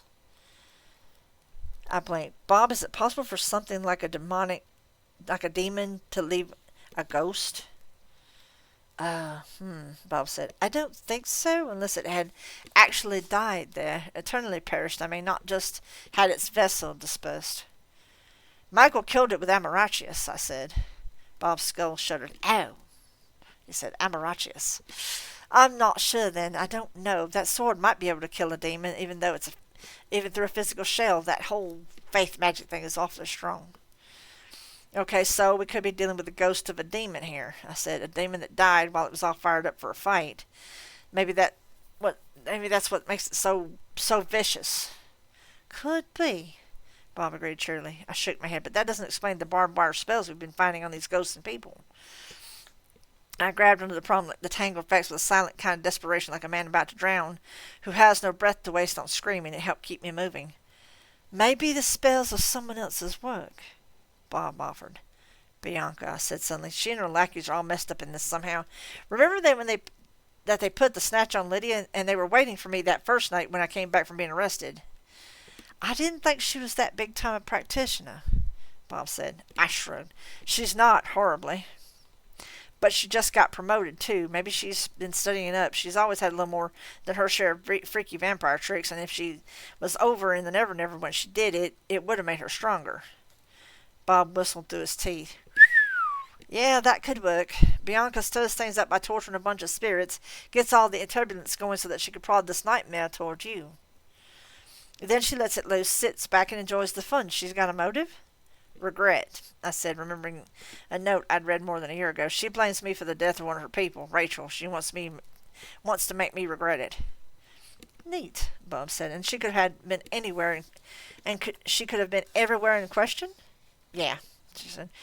She could have been. Means, opportunity, motive. Damn shaky logic, though. Nothing I could justify to the council in order to get their back up either.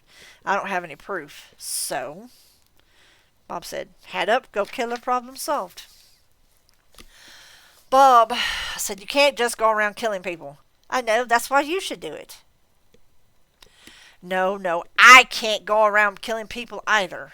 Why not? You've done it before, and you've got a new gun and everything. I can't arbitrarily end someone's life because something they may have done. Bianca's a vampire, Bob pointed out cheerfully. She's not alive in the classic sense. I'll get Mister and go fetch the bullets, and you... No, Bob. She's got lots of people around her, too. I'd probably have to kill some of them to get to her. Oh, damn. This is one of those right and wrong issues again, isn't it? Yeah, one of those.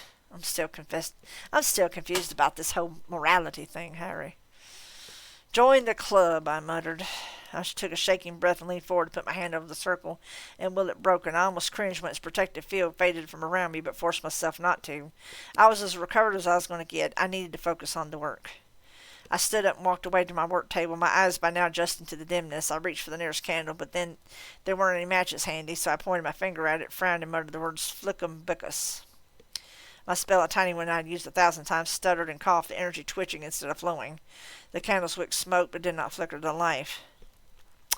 I frowned, then closed my eyes, made a little bit of an effort, and repeated the spell. This time I felt a surge of dizziness, and the candle flickered to life.